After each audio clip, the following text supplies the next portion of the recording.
Court is now in session.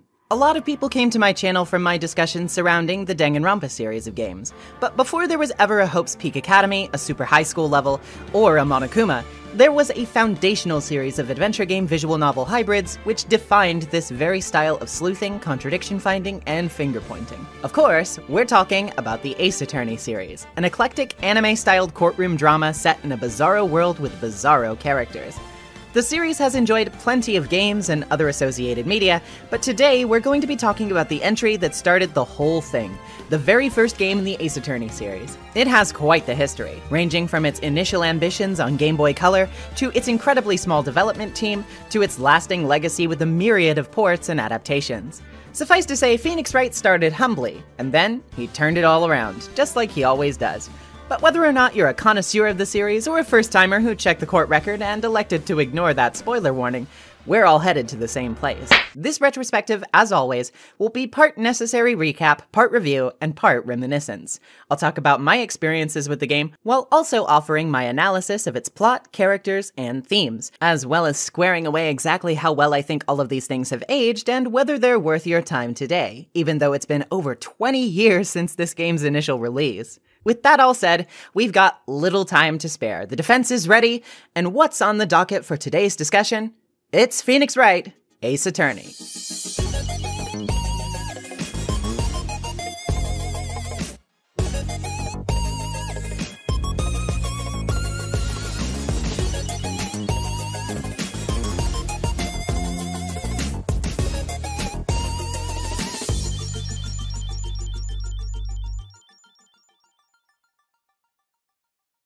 Phoenix Wright, when first released, was not, in fact, called Phoenix Wright. Our tale begins with a man named Shu Takumi, a developer at Capcom. In the year 2000, after wrapping up his work on the action-adventure game Dino Crisis 2 for the first PlayStation, his boss, Shinji Mikami, tasked him with something a bit abstract. He had 6 months to create any type of game he wanted, a rather broad pitch to be sure. Having originally joined the company wanting to flex his creative muscles with mystery and adventure games, Takumi saw this as an opportunity to finally strike out and make a mark on the world, to be his own creator. And he made a pretty strange game pitch, a game where you'd play as a lawyer who defends their clients in difficult cases and solves mysteries to acquit them. The concept wasn't exactly a hit at the office at first. Coworkers wondered if a game focusing on the legal system wouldn't just bore people to tears, and furthermore wondered if something could really be fun if it required legal knowledge. Takumi was adamant though, they had the wrong idea. Legal knowledge was not what his game was going to be focused around, and if you've played these games you'll probably already know that the very notion is pretty absurd because boy does Ace Attorney play fast and loose with the law. But instead, the fun would come from solving puzzles and catching witnesses in lies with the use of evidence. Initially, the game was conceptualized as a title for the Game Boy Color, but after the team saw footage from another game being worked on at the company, Mega Man Battle Network for the Game Boy Advance, development shifted over to that platform instead. Initially, the game began with the premise of its main character being a private investigator who would then take up his own defense in court after being framed for the murder of a person he finds at a client's office, since his assigned lawyer is useless. One staff member rather creatively suggested that the main character be a hamster? But while this suggestion was not taken, early drafts did give him a pet hamster, which also did not make it into the final version of the game. The working title of the game was Surviban, Attorney Detective Naruhodo-kun. Surviban was a bit of a mix of the words survival and the Japanese word for trial or court, that being saiban. Other names were considered as well, like Boogie Woogie Innocence and Bingo Bango. Along this arduous process, however, Takumi began to consider that his focus on a gameplay loop where you found contradictions didn't actually have all that much to do with being a detective, and decided that the primary focus of the game should lie in its courtroom sections. This finally solidified the direction for the game, and its ultimately final title, Gyakuten Saiban, or Turnabout Trial.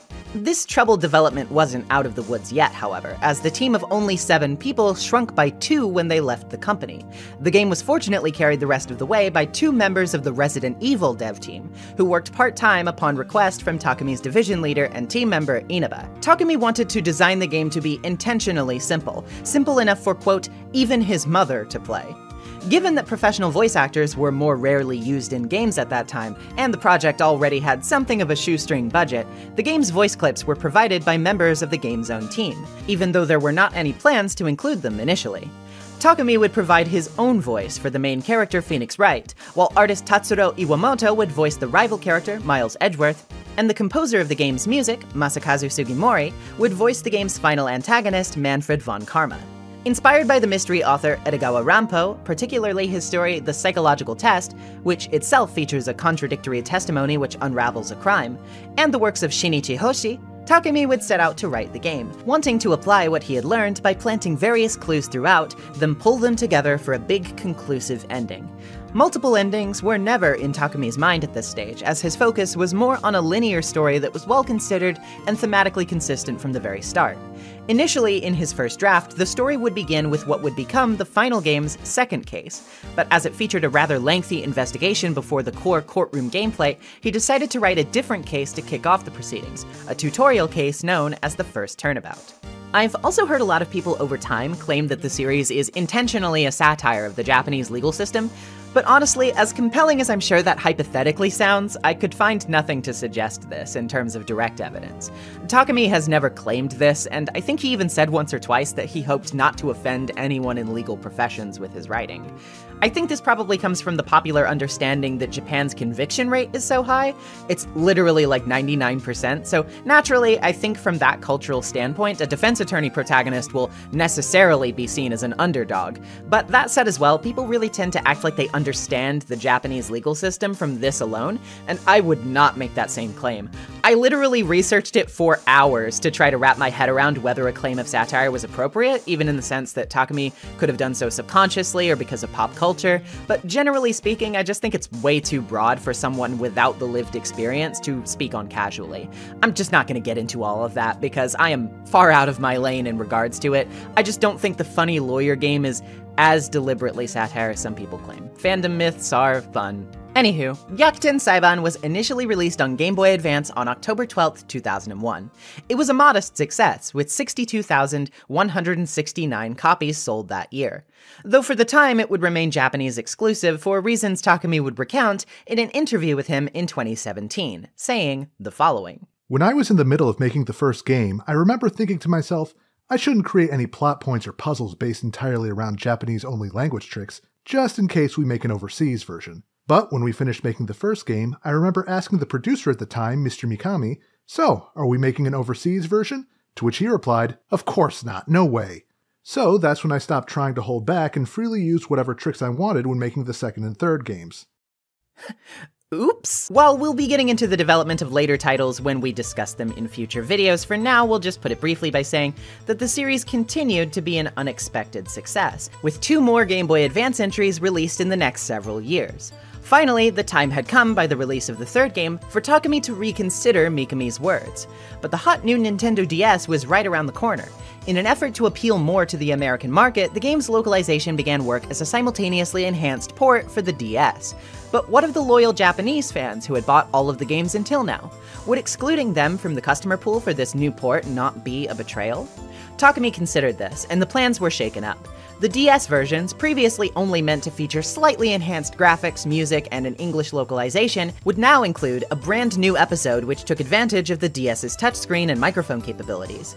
This extra episode, Rise from the Ashes, became considerably longer than other episodes in the series, shocking Takumi as he realized just how short the original game was upon replaying it.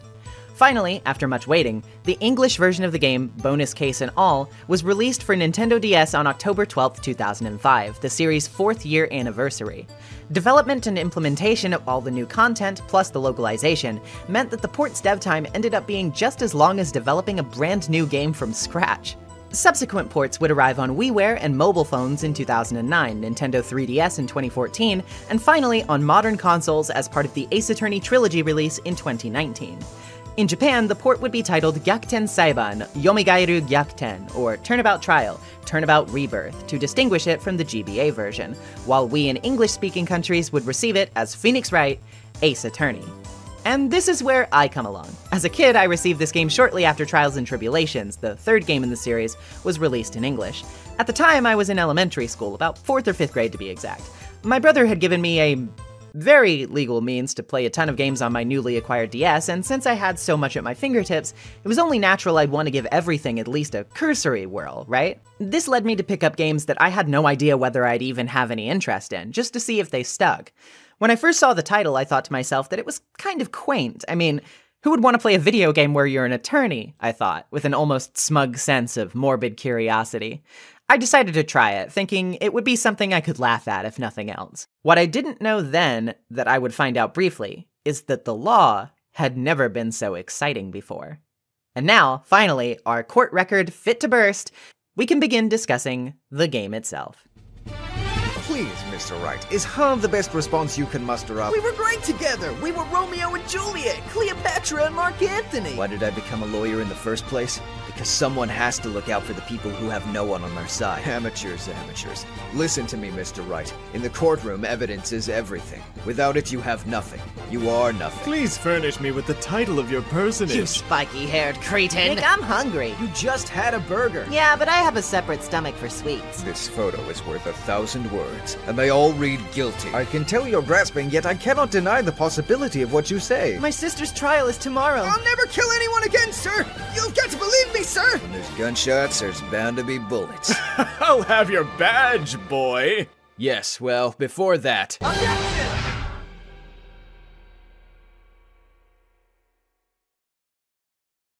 Loath as I may to do so, I will be using footage from the HD Trilogy release for this video, and most likely others to follow. While I personally maintain that the meticulous pixel art style of the DS release is the best the game has ever looked, and that the upscales by Capcom look like bad Newgrounds Flash games and AI art had a baby, I realize that this resolution isn't exactly going to be a winner for viewer retention, and maybe more difficult on the eyes for general audience members, so this is how we're tentatively gonna play things for now, unless a majority of the audience really wants me to change it for next time. Anywho, time for the first turnabout. Let's go! We open with a greasy little man looming over the body of a woman he just smacked in the noggin to death with a big old The Thinker statue, as he begins to think he could totally pin this on that guy he saw earlier with the squirrely hair and ugly jacket. This approach is already markedly different from a lot of other mystery games, where the culprit is unknown to the player at first. Ace Attorney is easing us into its tutorial case, appropriately so, very well, by taking a bit of the pressure off of us from the beginning. We may not know the circumstances, but we do know who the murderer is, so all we've got to focus on is proving it. We then flash straight ahead to court, where we're introduced to our principal characters. First off is our player character, Phoenix Wright. His name in the original Japanese release is Ryuichi Naruhodo. Ryuichi is derived from Ryuichi Sakamoto, a Japanese composer, singer, writer, and actor that Shu Takumi respected a lot. While Naruhodo is a common Japanese expression which means I see or I understand. The name Phoenix Wright began in localization as Roger Wright, with an emphasis on alliteration and the potential for jokes with the name Roger. Other devs thought it sounded too plain or too much like Roger Rabbit, take your pick, and Phoenix was eventually chosen for its more unique sound, ironically tying into a phoenix's mythical ability to rise from the ashes, similar to how Wright himself is constantly turning around hopeless situations. Wright obviously denotes a feeling of him being correct as the main lawyer of the game, but was also chosen because of the abundance of lines in the Japanese version which made jokes where other characters would constantly use the phrase naruhodo while in conversation with Naruhodo. The idea then was that people would be saying things like, "Isn't that right, which would then evoke a similar feeling. As much as I'd like to sit here and regale you on all of the interesting localization differences though, I'm only going to do so for major character names, as if I did otherwise, we'd be here all day. This does give you an idea of how the game was brought over to English-speaking countries, however, with an emphasis on Americanization. Normally I'm not that big of a fan of this, but I actually think it works rather well here, considering how pun-heavy a lot of the names are in this game, which would obviously not convey as well if you didn't understand Japanese. The setting change I'm less crazy about, but is understandable, as I doubt it wouldn't be weird to be hearing characters with English-sounding names talk about living in Japan. This approach would work well enough for the first game, where cultural references were easily skirted around, but would become a topic of contention for the localization team in later entries, where these cultural references became much more prominent. We'll get into that when it becomes relevant, but for now, all you need to know is that it's Americanized. Anyway, Phoenix is a rookie defense attorney, and this is his first trial. His mentor, Mia Fey, also known as Chihiro Ayasato, is trying to ease his nerves and give him moral support. She'll be acting as your guiding hand to understanding the game's mechanics for the most part, as she'll be tutorializing a lot of it.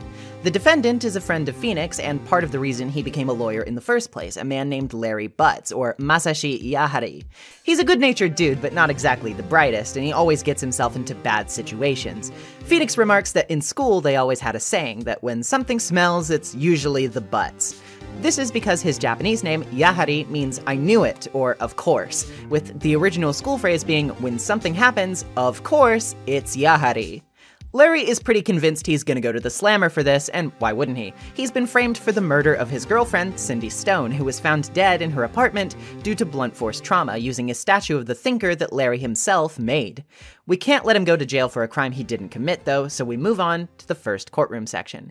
It's here where we meet the judge who presides over the court, who will be present in pretty much all of the trials going forward, and the prosecutor for this case, Winston Payne.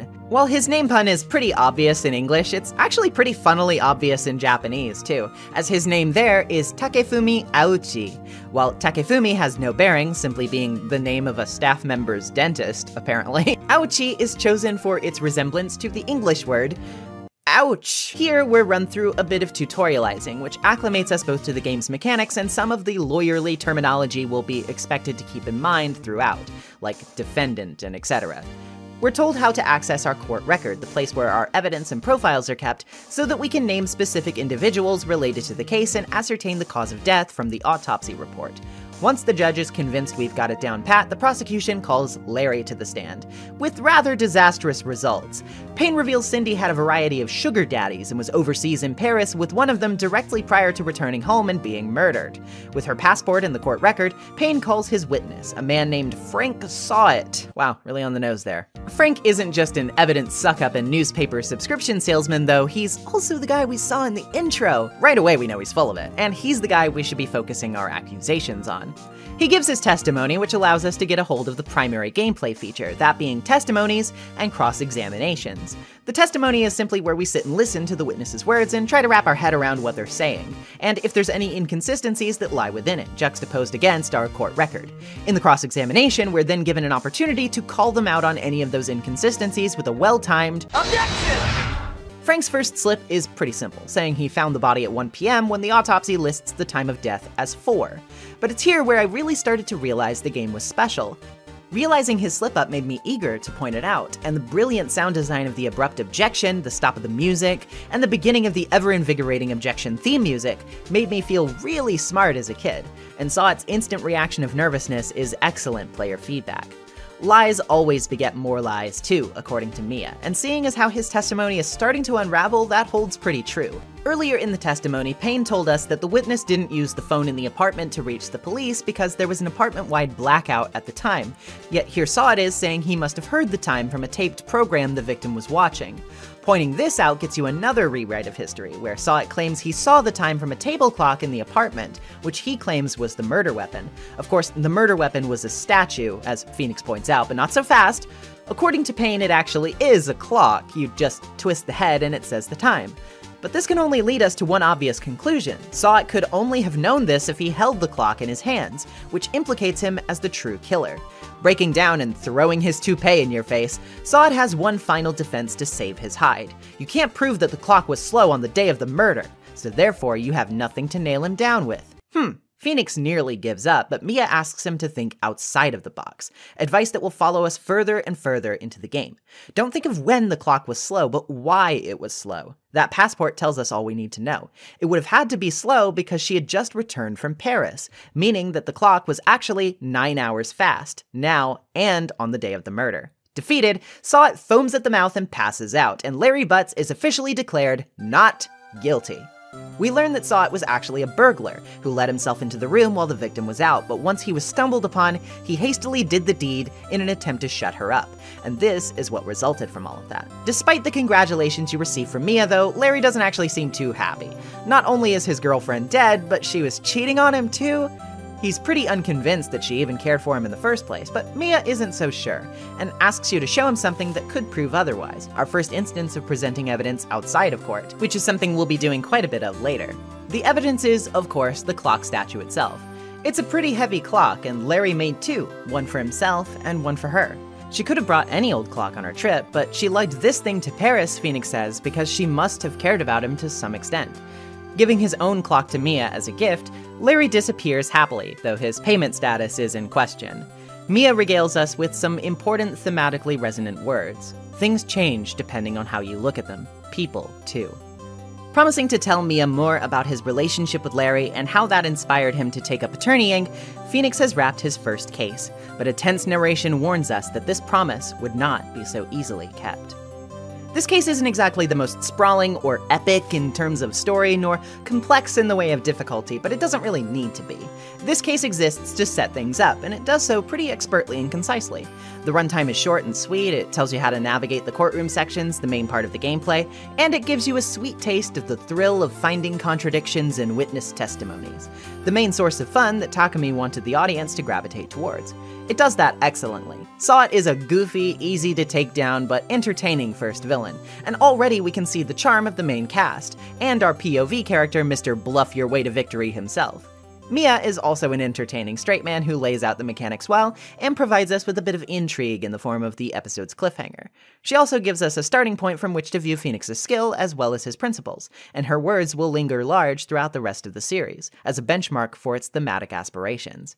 Her ability to see the best in someone painted as somewhat selfish is telling to her kindness, and it shows us that even if Cindy may not have been the best girlfriend, she didn't deserve what she got, and she may not have been as heartless as the prosecution may have wanted to paint her in their attempt to incense Larry.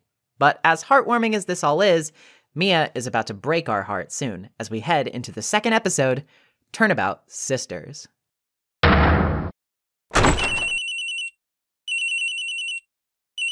This episode begins with a phone call. It's Mia talking to someone named Maya, who seems to be very familiar with her, though she's a little sad that Mia hasn't called in a while.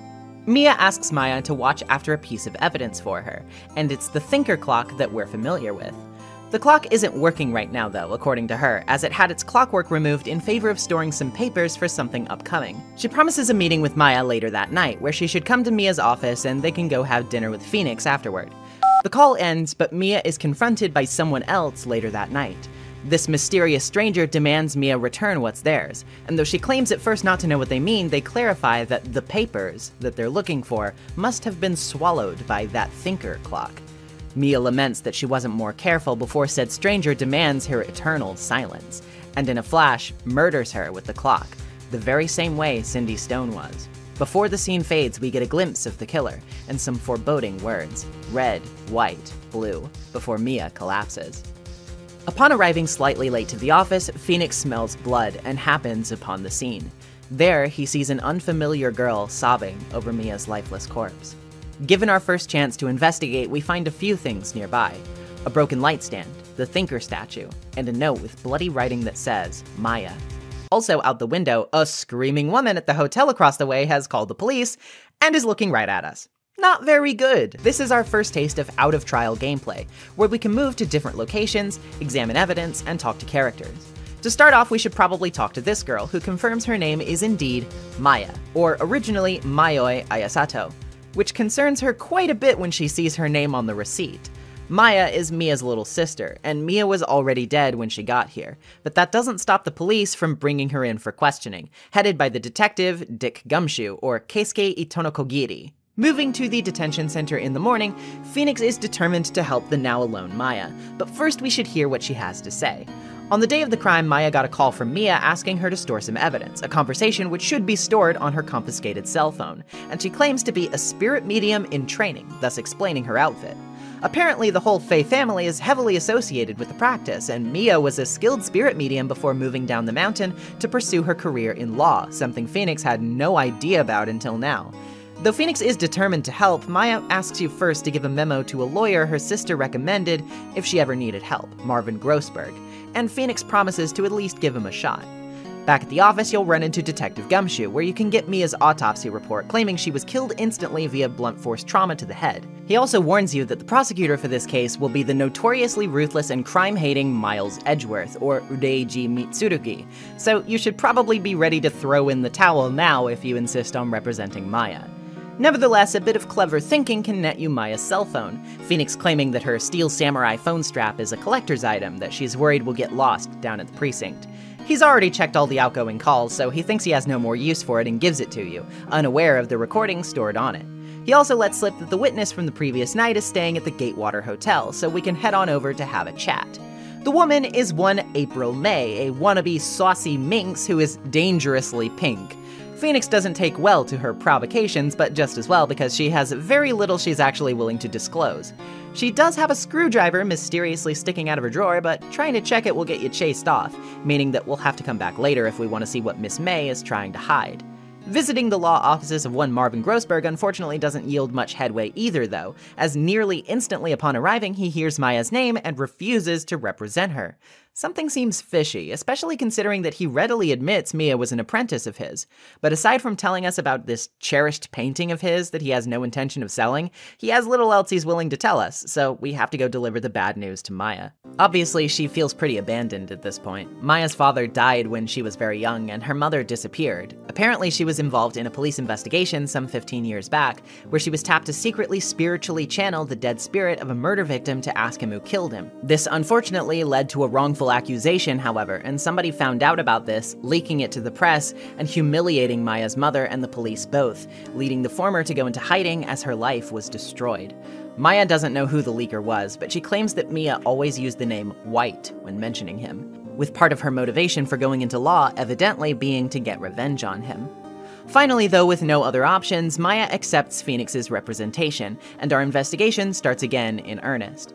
One last visit to April May proves productive too, as even though she isn't around, a bellboy is, and he tells us that a Mr. White has phoned her, and to tell her if we get the chance. Finally, examining the drawer reveals a wiretapping device inside, explaining why she was so protective of it earlier. But that's all the time we have for today. Court's tomorrow. This is an excellent setup to what's ahead.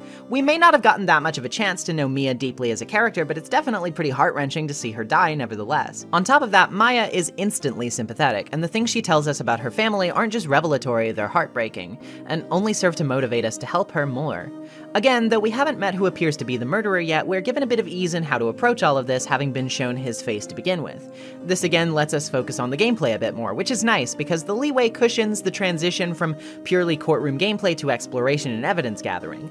I would say this aspect of the game is inevitably its weakest, and it can sometimes feel pretty padded, especially in longer cases, and it can feel a bit difficult to figure out where to go or what to do sometimes, but ultimately it serves as a decent addition to the core loop, which prevents the game from being way too repetitive or short. Already, seeds of intrigue are being planted, and the long-term plot threads are being set up for, in ways that make their inevitable payoffs feel all the more climactic and well-earned, and we're definitely going to be getting into those as we go along. For now, though, it's court time. Here we'll be put to the test as we finally meet Prosecutor Edgeworth, who starts by calling Gumshoe to the stand. His testimony initially sounds pretty solid, and it doesn't really have any obvious contradictions. This is where Maya will pass us a note describing how Mia would bluff her way through pressing witnesses on every little detail, which would often lead to them slipping up. This press mechanic is going to become a vital part of our courtroom repertoire moving forward, as obvious contradictions will become scarcer with time, and pressing to reveal these weaknesses will become absolutely necessary. Pressing Gumshoe about the witness he mentions, Phoenix asks if the witness is really the hard evidence that Gumshoe claims to have, and he gives his testimony another whirl. The actual hard evidence, he says, is the memo naming Maya, which the victim must have written in her own blood in her dying moments. But hold on a second, objection, Your Honor. The victim couldn't have written that, because the autopsy claims she died immediately. But here comes Edgeworth with his most recognizable doozy of a trick in the entire series, the updated autopsy report. One he specifically requested yesterday, which Phoenix hadn't received. It claims that Mia could have lived for a few minutes after being struck, ergo it was totally possible. The autopsy report is updated, and April May is called to give her witness account. She immediately turns her wiles on the courtroom to capture their hearts, and even the judge seems reluctant to have her cross-examined, but we'll do it anyway. Pressing her about her description of the crime, Phoenix contests whether she actually saw anything, as she claims to have identified Maya by her girlish physique rather than her much more obviously atypical outfit. Giving a second try, she falls into the saw-it trap of describing the Thinker statue as a clock, which Phoenix is quick to point out that she shouldn't know. Edgeworth attempts to call this irrelevant, and May claims she just heard the clock across the way, but presenting Maya's cell phone conversation proves she couldn't have. After all, the clockwork was missing, remember? A desperate final attempt, May claims she saw the clock at a store, duh, and she visits so many that she just can't recall which. But not so fast. Larry made that clock, and there's only 2 in the world as far as I know. And I mean, to be frank, I don't think she should own one. And I, for one, never saw it at a store. May completely breaks down, a hair trigger crossed as she blows her gasket and gives you the evil eye. But she has a final trick, an alibi established by the bellboy who brought her iced coffee at 9 p.m. sharp. Phoenix elects to call the bellboy as a witness, but Edgeworth gives a condition. If you can't find a crack in the alibi after hearing him speak, Maya is guilty. No ifs, ands, or buts. Not really sure that's how court works, but okay. The testimony is pretty rudimentary, just explaining the room service and how May gave him a cheek kiss for a job well done. Pressing him only yields the judge and Edgeworth's opinions that he's irrelevant, but Phoenix protests about making one last question. It doesn't matter what choice you make here, so I went with bed making, where he reveals that he had to bring pillows for 2, of course. Oops, seems someone was staying with Miss May, and why didn't he mention this before? Well, Edgeworth told him not to, of course. This means a breakthrough has just been made. Another person could have been staying in her hotel room, and that person has no such alibi to speak of. Though Maya isn't home free, we have bought more investigative time, and the court is adjourned. As a parting gift, we get May's testimony as a piece of evidence, though as most of it was stricken from the record because of lying, all that remains is a claim that the victim dodged an attack and ran to the right, but was then caught and struck. Again, pretty damn good showing here. Edgeworth's introduction is great, and the press mechanic adds another subtle layer of depth to the gameplay that will be built upon more and more the further we get. I'm not generally crazy about April May as a witness or a character, but she serves her function well enough, and her breakdown is somewhat entertaining. We all know that this is just set up for what's to come though, so let's not waste any more time in getting to it. When court lets out, we can see Miss May in the detention center, but needless to say, she is impossible to get information from. Grossberg is out of his office, but it sure seems different around here. His precious painting is missing, and 2 photos lie on his desk. One of a woman and one of a man, both labeled as evidence from a DL6 incident. Wonder if that's gonna be important later. Back at the Gatewater Hotel, the overly eager bellboy will give you an affidavit swearing to the identity of the man in the photo if you show it to him, claiming that this is indeed the man who was staying with Miss May. Showing her said affidavit after the photo will get her to finally cough up some info, namely that her boss is a man named Red White, the owner of a company called Blue Corp. And yes, he was checked into the Gatewater Hotel with her. Finally, some sweet, sweet progress. At Blue Corp, we meet the gaudy, bedazzled fellow himself and learn a few things. Apparently, Miss May is his secretary, and Blue Corp is a company that buys and sells information. White, of course, refuses to say anything of worth about the murder unless you put him on the witness stand, but he all but claims the law is in his back pocket, so he won't be testifying anytime soon. There's also a somewhat familiar painting on his wall. If you bring it up to him, he gives you a hearty punch to the gut and tells you to go ask Grossberg about it if you want to know so badly. Finally, it seems, at least somebody who is hiding things will talk to us. Grossberg admits upon being needled that White is blackmailing him, a result of the DL6 incident.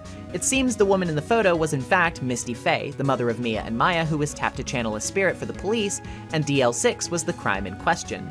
This was top secret, but Grossberg leaked this information to White, who promised him riches in exchange, which he deeply regrets. After the fiasco, the police sought the one who squealed, and White returned to Grossberg with blackmail on his mind. He's been paying the guy ever since, just to keep his secret under wraps, which is why he couldn't defend Maya, and he warns you that taking him down will be nigh on impossible. Phoenix is no quitter, however, and returns to the office to do some digging into Mia's dedicated files. Strangely, it seems the file for W is completely missing, but the file for, self-inflicted unaliving remains. It features clippings related to plenty of celebrities, politicians, and other important figures who did the deed, and on them all, Mia has written White, perhaps seeing a potential pattern. Adding these clippings to the court record, you return to Blue Corp to rather carelessly wave them in White's face, which gets him to react predictably. He turns his power directly on you, phoning up the police to let them know he'll be testifying tomorrow after all, and that the real murderer is right in front of him. That's right, he's implicating you, and he thinks he's hot enough shit that he can get away with it. For now, he does, and you're swapped out with Maya in the detention center, but Phoenix isn't shaken yet. He has the evidence. All he has to do is switch defendants. He'll prove White's guilt, and his own innocence, in court tomorrow.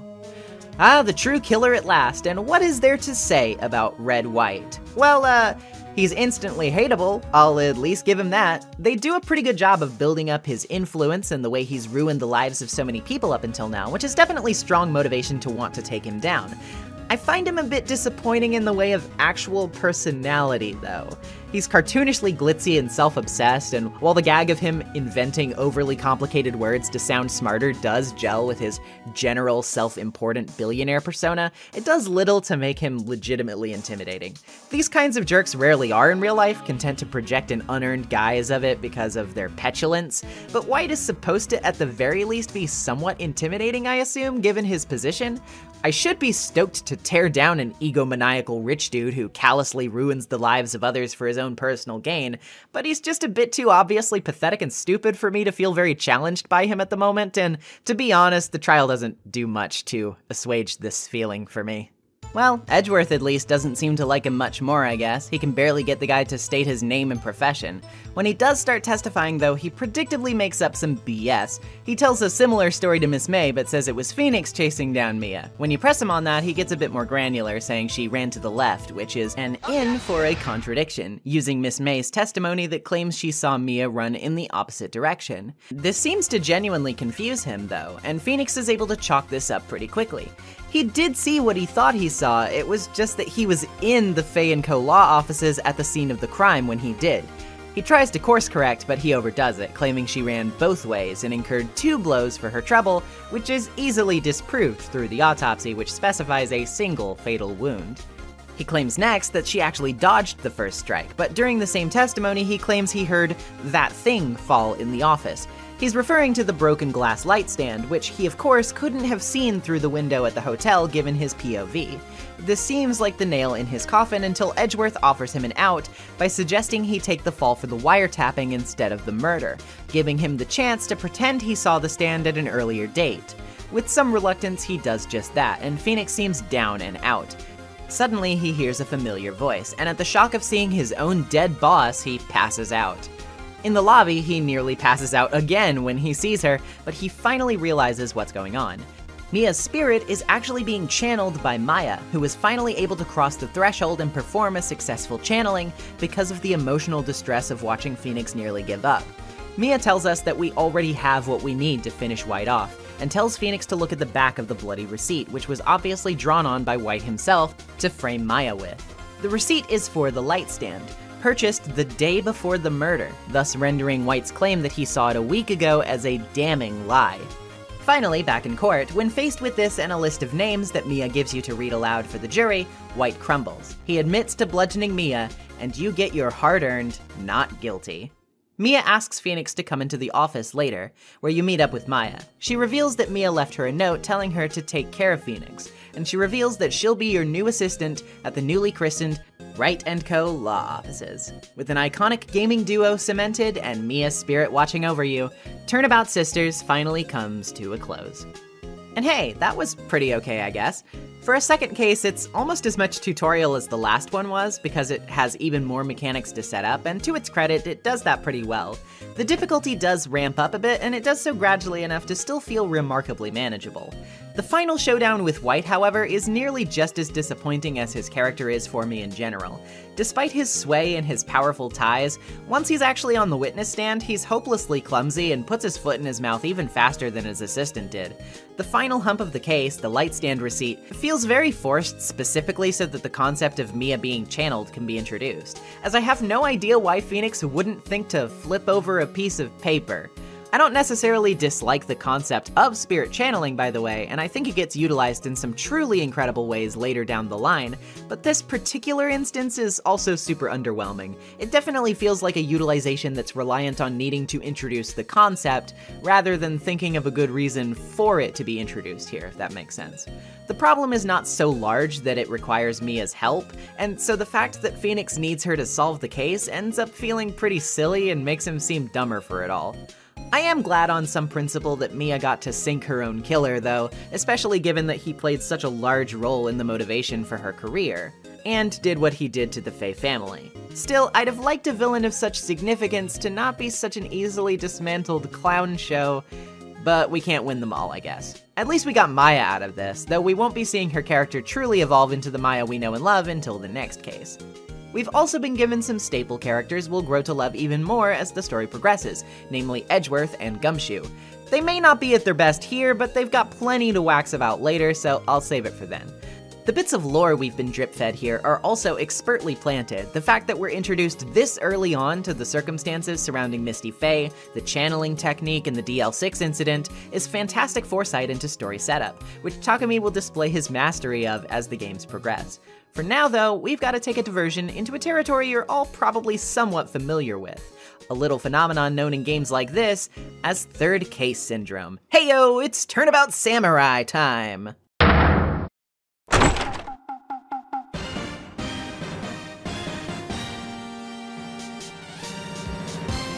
Good old third cases, huh? They're infamous for usually being a bit fillery, and the first Ace Attorney doesn't make this much better with how it's going to insist on making every case from here on out the maximum 3 days long. Oh yeah, I guess I haven't mentioned that much yet, but cases in this world are a maximum of 3 days, owing to the so-called initial trial system, a result of the system being so swarmed with a backlog of cases that trials are very fast-paced to compensate. Wee bit dystopian, that. Thankfully, most cases after the first game are finished in 2 trial days, despite the rule remaining the same in-universe as an attempt to understandably streamline gameplay. Here, though, we gotta deal with the brunt of it. Well, right after some TV, of course. The newest episode of The Steel Samurai, a popular tokusatsu-esque show, has just ended. The fates of its main character and the villain, the evil magistrate, are left ambiguous by its close. What's also ambiguous is how Phoenix plans to pay the bills, as he hasn't gotten any attention for the new office in the month that has passed since Turnabout Sisters. Luckily for him, and unluckily for television though, Maya gives him a call in the morning to let him know that the Steel Samurai's actor, Will Powers, has been arrested on suspicion of murdering Jack Hammer. Oh my god, these names. Jack Hammer, the guy playing his on-screen enemy.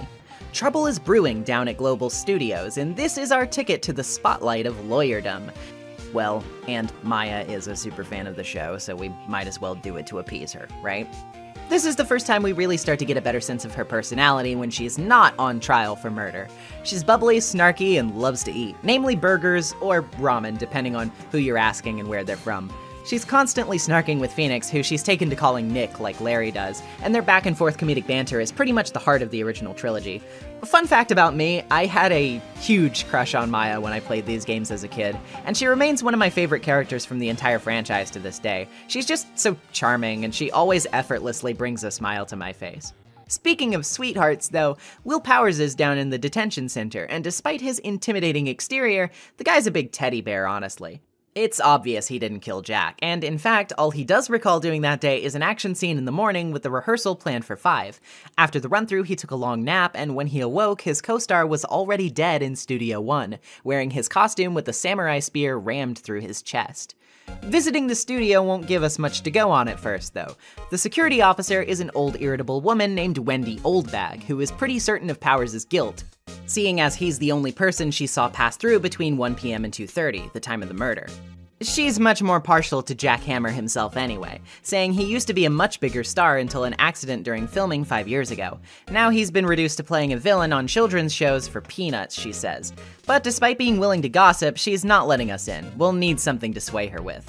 Something like a request for representation from Powers himself, maybe.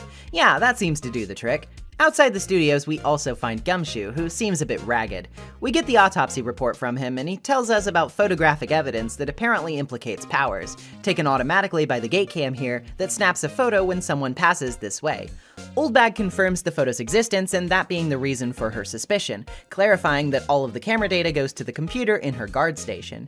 In the employee area, we can see the remnants of the food that wasn't cleaned up amidst the chaos, and we can also find a card key in Will's bag in his dressing room. This will let us into Studio 1, the apparent scene of the crime. There, we can talk to an assistant named Penny Nichols, who claims that Hammer went to Studio 1 after lunch and that she feels like somebody else was at the studio that day. If we investigate the latter, we also get the infamous argument itself, a staple of Ace Attorney that began here. Look, a ladder! That's a stepladder. So, what's the difference? You need to stop judging things based on narrow-minded cultural assumptions, Nick. If we tell Oldbag about Penny's claim, she gets annoyed, thinking someone is accusing her of not taking her job seriously enough. When she runs off to give the girl an earful, we can sneak into her station to find the photo that she was talking about. Turns out it's not so damning after all it depicts is someone in a Steel Samurai costume, not Will Powers himself. This will be a valuable foothold in court tomorrow.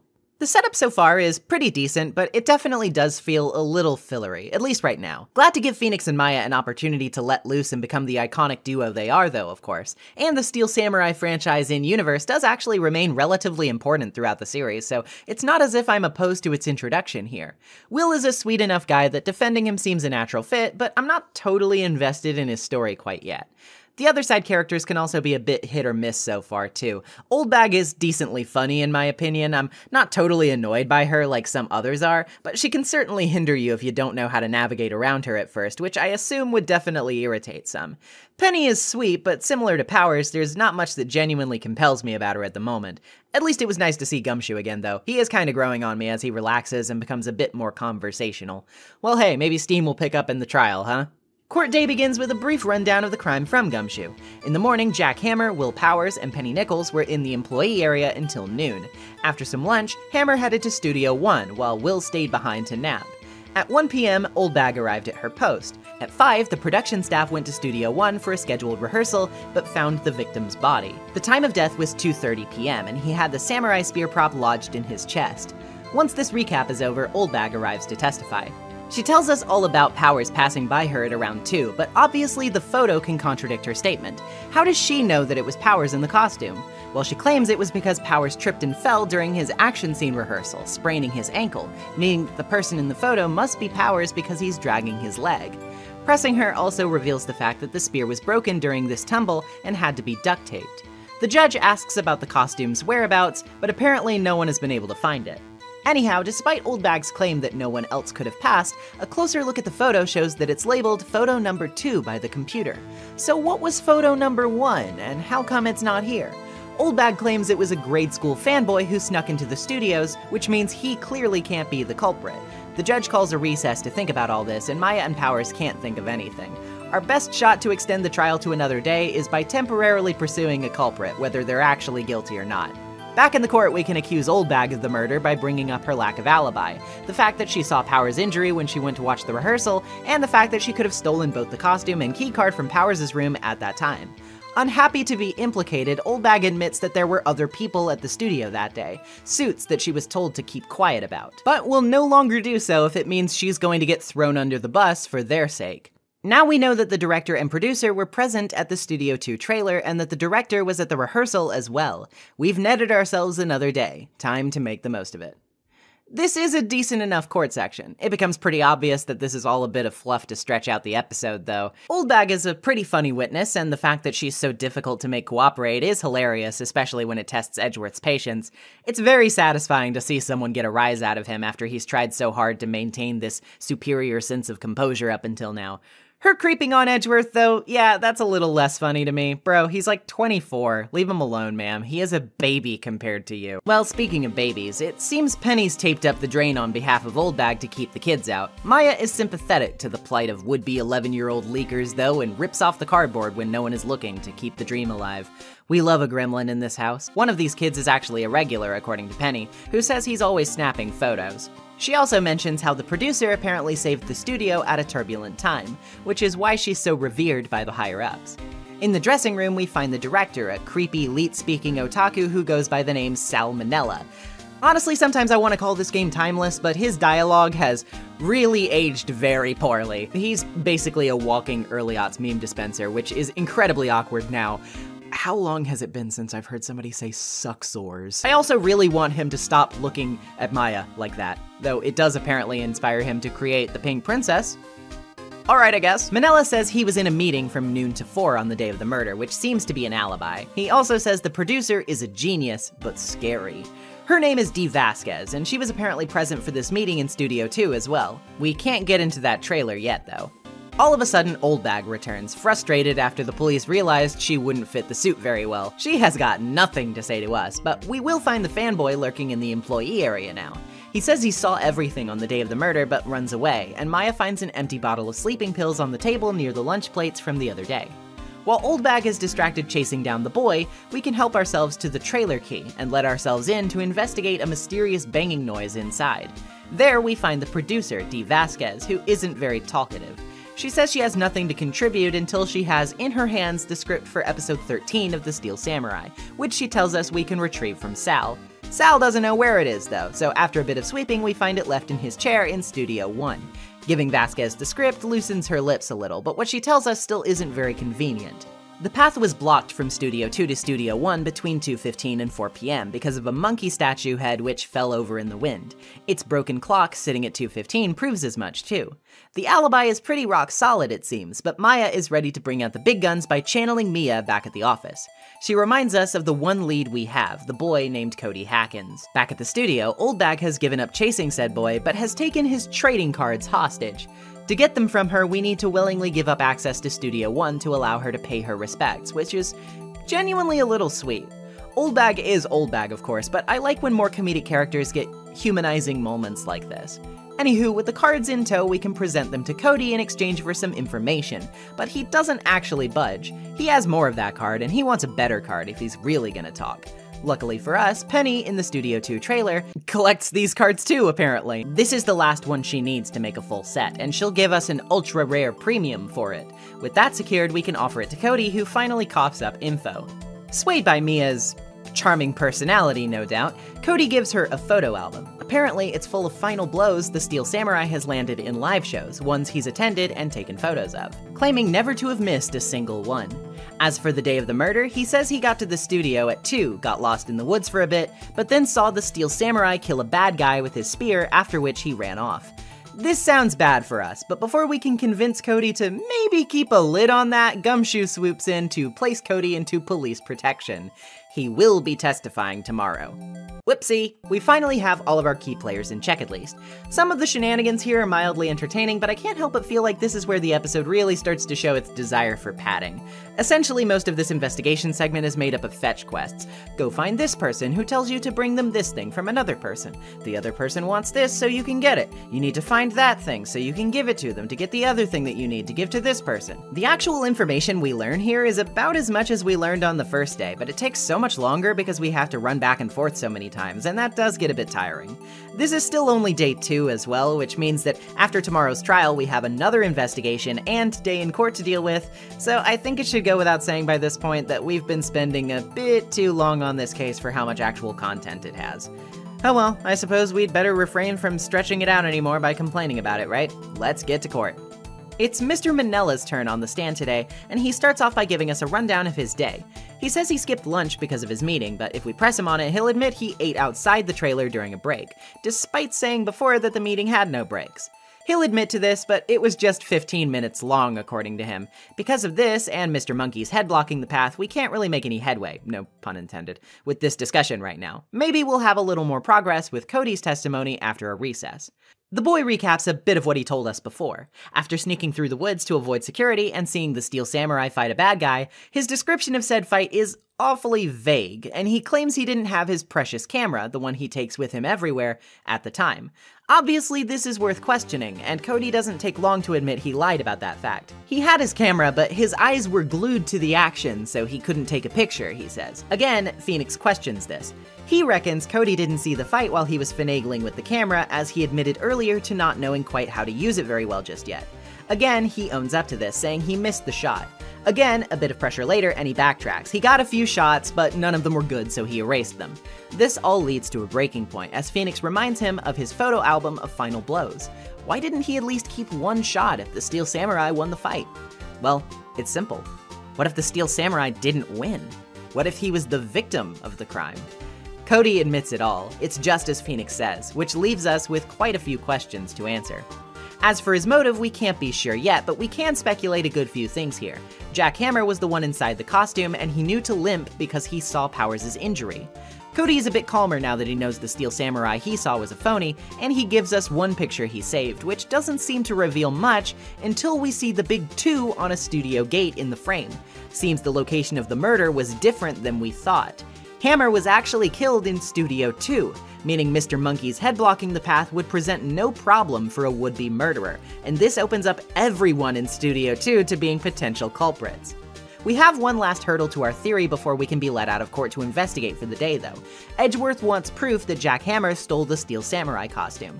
Our proof is the empty bottle of sleeping pills near the plates in the employee area. Powers was asleep for a long time after all. Hammer could very well have drugged him to get his hands on the costume without any hassle. The bottle is sent off for fingerprinting, and the judge extends the trial for one more day. Some pretty good progress here. This trial certainly feels more productive than the last, that's for sure. We finally know the location of the crime, which is a pretty decently executed twist in and of itself, and while I think Hammer being the one who stole the costume was a bit more obvious, it still makes a decently compelling note. Why did he steal the costume? Why'd he go to Studio 2? And why'd he end up dead in Studio 1 after this? All questions that we need answers for. If anything was underwhelming about this trial day, it's probably just that I dislike Sal's character. He's a creep, and when he's not, he's just kind of a fat joke. And Cody can grate on the nerves a little, even if I'm more forgiving of him since he's just a little kid. I also think the return of Mia here is a little, again, forced. Her presence always seems to suggest that we're in dire straits and need the extra hands, but I don't know, it didn't seem that bad to me going into the trial day. Sure, you can say that what Cody says sounds damning, but he was really non-specific even yesterday. I figured there had to be something more than he was letting on. It's not as bad as Phoenix needing Mia to tell him to turn over a receipt, of course, but again, I'm not really sure we needed her here. If anything, the most I think she was able to accomplish was to just get Cody on their good side a bit easier. Well, anywho, time for the final hunt. Back at the office, Mia heads out, and Maya asks for the skinny. We'll need to figure out Hammer's motive today and nail down the true killer while we're at it. In detention, Powers tells us a bit more about the higher-ups, reiterating that Vasquez saved Global Studios from an incident 5 years ago that put them in trouble, and it seems to line up with Hammer's fall from grace. Very interesting. Oldbag confirms as much too, not seeming to be too big a fan of Vasquez herself, and she's also pretty incensed over us framing Hammer in a bad light in court. In the employee area, we find Gumshoe, who's been tasked with examining those plates. Sure enough, there's traces of sleeping pills on them, and the bottle turned out to have Hammer's prints on them. In the dressing room, we find Penny, who reveals that the Steel Samurai will be ending soon, and the Global is talking about closing up shop when it comes to children's programming to distance themselves from the scandal. She also tells us a bit about the dirt Vasquez apparently had on Hammer, which caused his career to languish. Apparently, he accidentally killed someone 5 years ago. Oldbag is pretty mad that she told us that, and she still maintains Hammer's innocence until we show her the pill bottle. Finally, she calms down, clearly downtrodden that her favorite star would sink so low. She tells us about the accident and gives us a photo, too. It shows a man impaled on the spiked fence outside the Studio 2 trailer, Hammer looking shocked up above, and a younger D. Vasquez recoiling in horror. Apparently, when this happened, a paparazzi took the picture, but before it could be sent to the press, Vasquez covered it up because of some ties she apparently has with the Mafia. Oldbag wrenched the photo out of the guy's hands herself, and this is the only existing one. Showing this photo to Vasquez finally breaks her icy exterior. She invites us into the trailer for a talk. She admits that she used the photo to blackmail Hammer into doing whatever she wanted. She also claims that it wasn't an accident and that Hammer killed the guy purposefully, arguing that he never would have allowed her to run his life like she did if it was a mere accident. Turns out she's only so willing to chat because her boys are here to erase us. But before the Yakuza can have the last laugh, Gumshoe rushes in to save us, having heard every word, arresting Vasquez, who will face off against us in the final trial tomorrow. There's still pretty little that happens in this investigation ultimately, but it's easily the most exciting yet in my book. The puzzle pieces are finally coming together, Oldbag continues to be surprisingly humanized here, and hell, even Vasquez seems to have an interesting chip on her shoulder, despite her attempt to have us whacked. Hammer's story is not a mere black and white case, and it's hard to tell whether it truly was an accident or if Vasquez is right and he did do it on purpose. Either way, between that and his plan to drug Powers, Jax definitely tainted his legacy one way or another, and it's pretty tragic to say the least. We may not know exactly what happened yet, but everything is finally starting to make more sense, and the true killer should be pretty evident now. All we need to do is assemble the picture in front of the judge and make our closing arguments count. It's go time. It's no surprise that we've got Dee Vasquez on the stand right away, and it's no surprise that she's up to her most devious tricks right out of the gate. She says that the meeting began at 12 and ended at 4, after which she was driven in the studio van by Sal to Studio 1, since she was fatigued. At 2:30, there was a 15-minute break for T-bone steaks in front of the trailer, and they discovered the body when they went to Studio 1. But about those steaks. You see, those plates outside the trailer looked a little barren to have had T-bone steaks on them, and I'm assuming Vasquez wouldn't just eat the bones. So yeah, she didn't eat the steak. She must have thrown it away while she was busy with something else, namely meeting with the Steel Samurai. She argues that she couldn't have wielded the samurai spear, especially since it was broken during rehearsal, but she didn't need to. It wasn't the murder weapon. What was then? Well, how about the exact same fence involved in the accident from 5 years ago? That's right, Hammer got pushed to his death the exact same way he pushed another man to his. Vasquez asked how she could have moved the body in just 15 minutes, but of course, Sal could have helped her move it with the van, after which she was able to change the costume, place the spear, and get rid of the Steel Samurai costume, most likely in the Studio 2 incinerator. That all said, it's still just a theory, and she wants decisive proof. However, to our collective shock, Edgeworth steps in to add his own 2 cents. He asks her to testify about finding the body, actually helping us out for once, it seems. Vasquez talks about finding the corpse, Powers being absent, and then asking to be left out of the proceedings as she collected her script from the trailer and headed home. When pressed on this, she says she didn't bring her notes to the studio because she didn't think there'd be a rehearsal on account of Hammer's injury. But hold up, wait a second. Hammer's injury? Powers was the one with the sprained ankle. Of course, she would think Hammer was the one who was hurt though, since she saw him pretending to limp in order to frame Powers for his own planned crime. Yep, it turns out Vasquez had no real motive of her own, but rather she was defending herself from Hammer, who attempted to murder her in Powers' costume while framing him for it. When the scuffle occurred, she pushed him off of herself and onto the fence, killing Hammer. The mystery is finally settled. We even get a little flashback, purely for the player to see, of how the incident from 5 years prior went down. It's very vague, and we still never learn whether Jack did it on purpose, but we do realize from her anguished cries that the man who died, Manuel, must have been very important to Vasquez herself. Perhaps that's why she held it over his head so fiercely all these years, which makes it all the more ironic how he died. As for why he tried to frame Powers, well, Phoenix chalks that up to simple jealousy. Powers was worshipped by children all over the world as the heroic Steel Samurai, while he had to endure being a bit villain.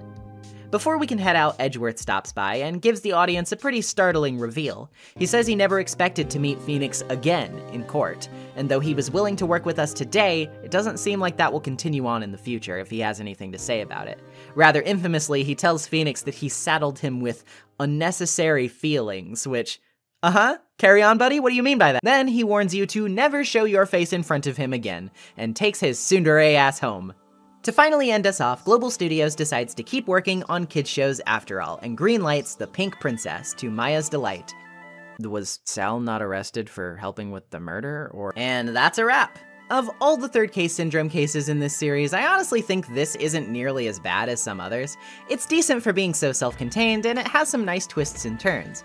In particular, I think Dee Vasquez, while not being the most genius villain ever, still had a pretty solid plan, and had more of a believable downfall than someone like Red White. They made a smart move by easing us into a more difficult case by not telling us who she was, or that she was the killer from the very start like the past 2 culprits we faced. I also kinda like that despite being the killer, she's vaguely sympathetic by the end, and the nature of Hammer's actions are left fittingly gray. It could be true that he killed Manuel, whoever he was, by accident, but Vasquez's version of events definitely seems to hold some water as well, and either way, it's clear to see that she was very, very hurt by this incident herself. She's not exactly a good person, but hey, he did try to kill her too. Ultimately, blackmailer or not, she didn't set out to kill Jack Hammer that day. It's just a shame that it all happened like this. That said, for all the fun this case has to offer, it does definitely drag. There was no need for this to last 3 days, especially when there was so much padding to be done. While I can also tolerate characters like Old Bag and Cody, characters like Sal, yeah, they're not doing anything for me other than make me uncomfortable. And of course, like I said before, the reappearance of Mia here was just unnecessary. Like, really, what does Mia add to this story that we couldn't have easily managed without her? Don't get me wrong, I don't hate Mia or anything, she's great, but this first game is really plagued by Phoenix needing her help all the time. I get that he's a rookie, but at the very least throw in Mia whenever the situation really calls for it, yeah? Not just to fill the quota of Mia appearances, even when the situation doesn't really seem nearly dire enough for her to be here. Now well, for a bit of filler, it passes the smell test for the most part. It's not an incredible case, but it is entertaining enough, which is all it really needs to be. And hey, just because the overarching plot doesn't churn along much here, we do still get some pretty valuable setup. Not only is the long-running Steel Samurai franchise established, but we also get to see Maya truly blossom into the character we all know and love, which I think should be more recognized. This is the first time we genuinely see her open up, and some of her best interactions with Phoenix in this game come from Turnabout Samurai. Their constant bickering over things is delightful. We also learn, even if we don't get the full context yet, that Phoenix and Edgeworth know each other somehow, which is very compelling.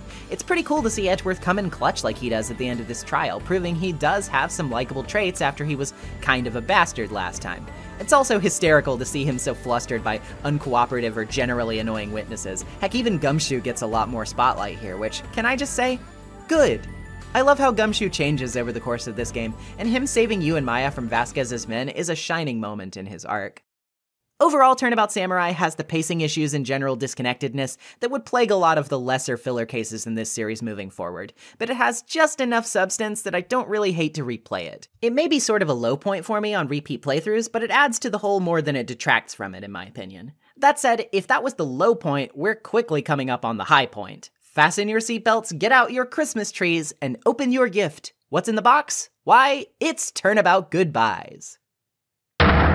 Why weren't you at elf practice? It's Christmas Eve out on the foggy Gourd Lake, and what's the gift? Murder. Two men discuss the past on this rickety old boat, and one has revenge in mind for some apparent suffering he's undergone.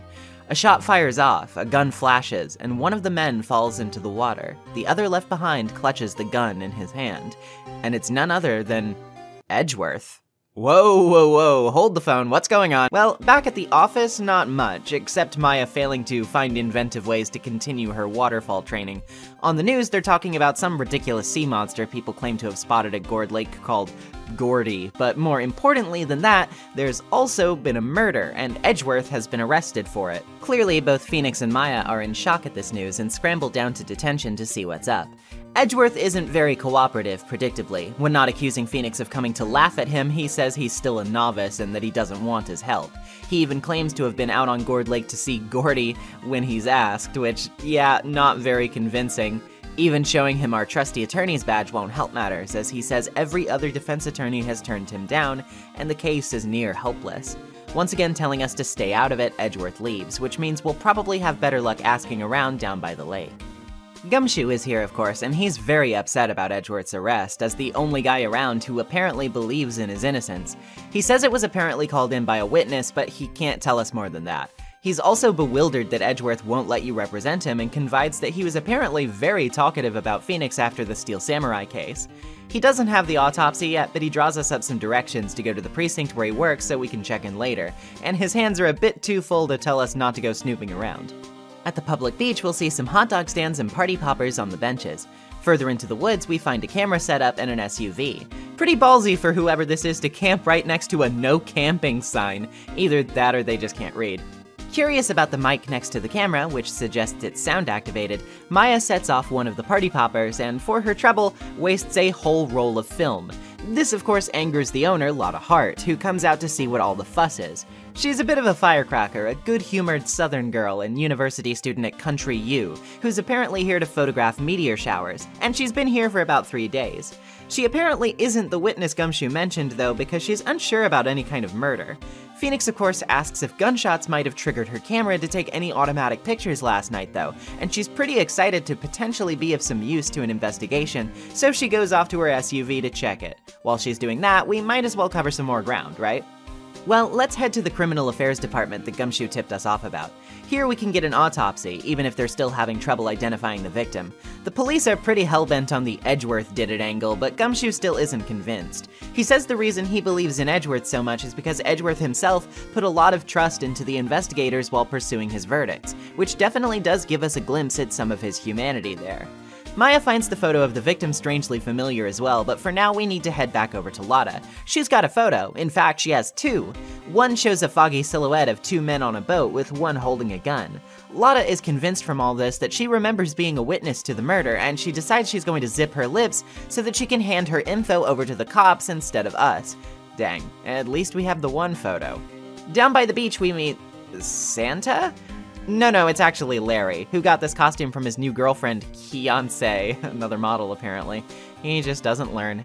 He is pretty surprised to hear about the murder though, on account of the fact that he, Phoenix, and Edgeworth were all in grade school together. Wait, what?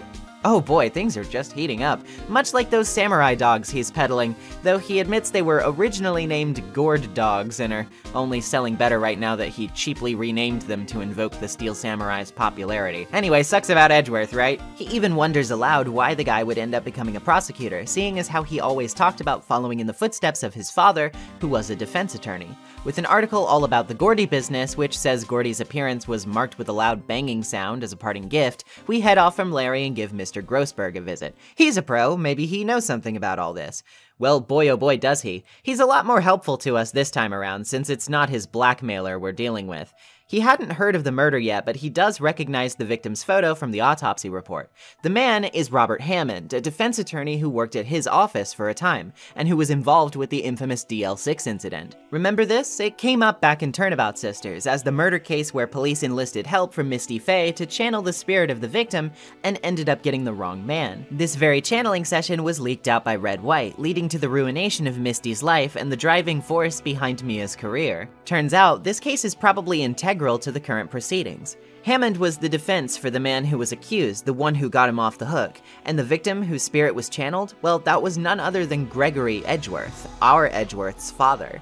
Seems it's finally time to get Miles to open up, and maybe this photo of Misty Fey will help us convince him. He's a little shocked that in just a few hours we've already learned this much. He didn't want Phoenix to know about DL6, which is why he was so adamant to refuse us before. But now that the proverbial cat is out of the bag, he's got no reason to really shut us out anymore.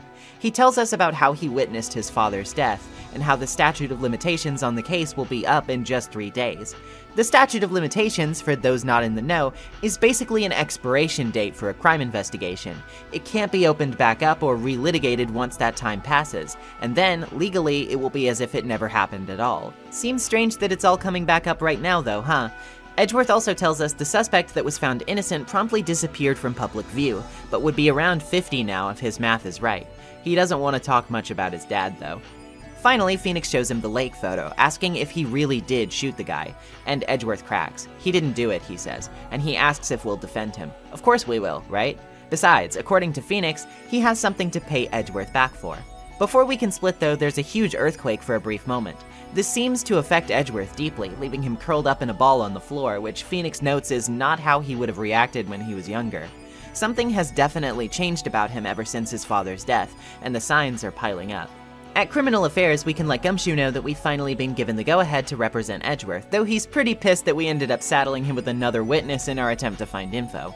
At the very least though, Gumshoe says the photo is being cleared up for some kind of enlargement, which might help suss out some more details.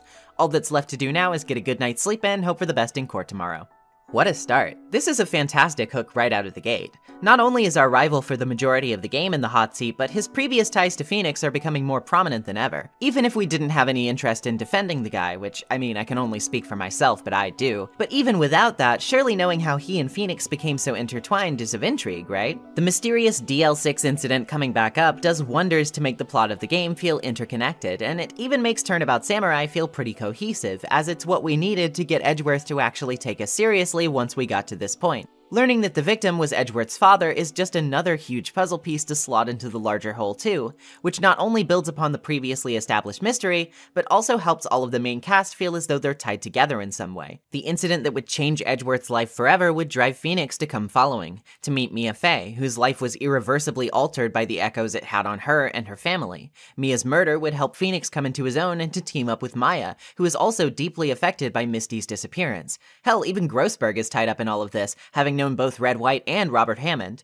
not to mention mentoring Mia in the first place. Everything is coming to a head here, and this is just the start of the case, and we're not done introducing key players that will shake up the story just yet, because the following day starts with just one word: Karma.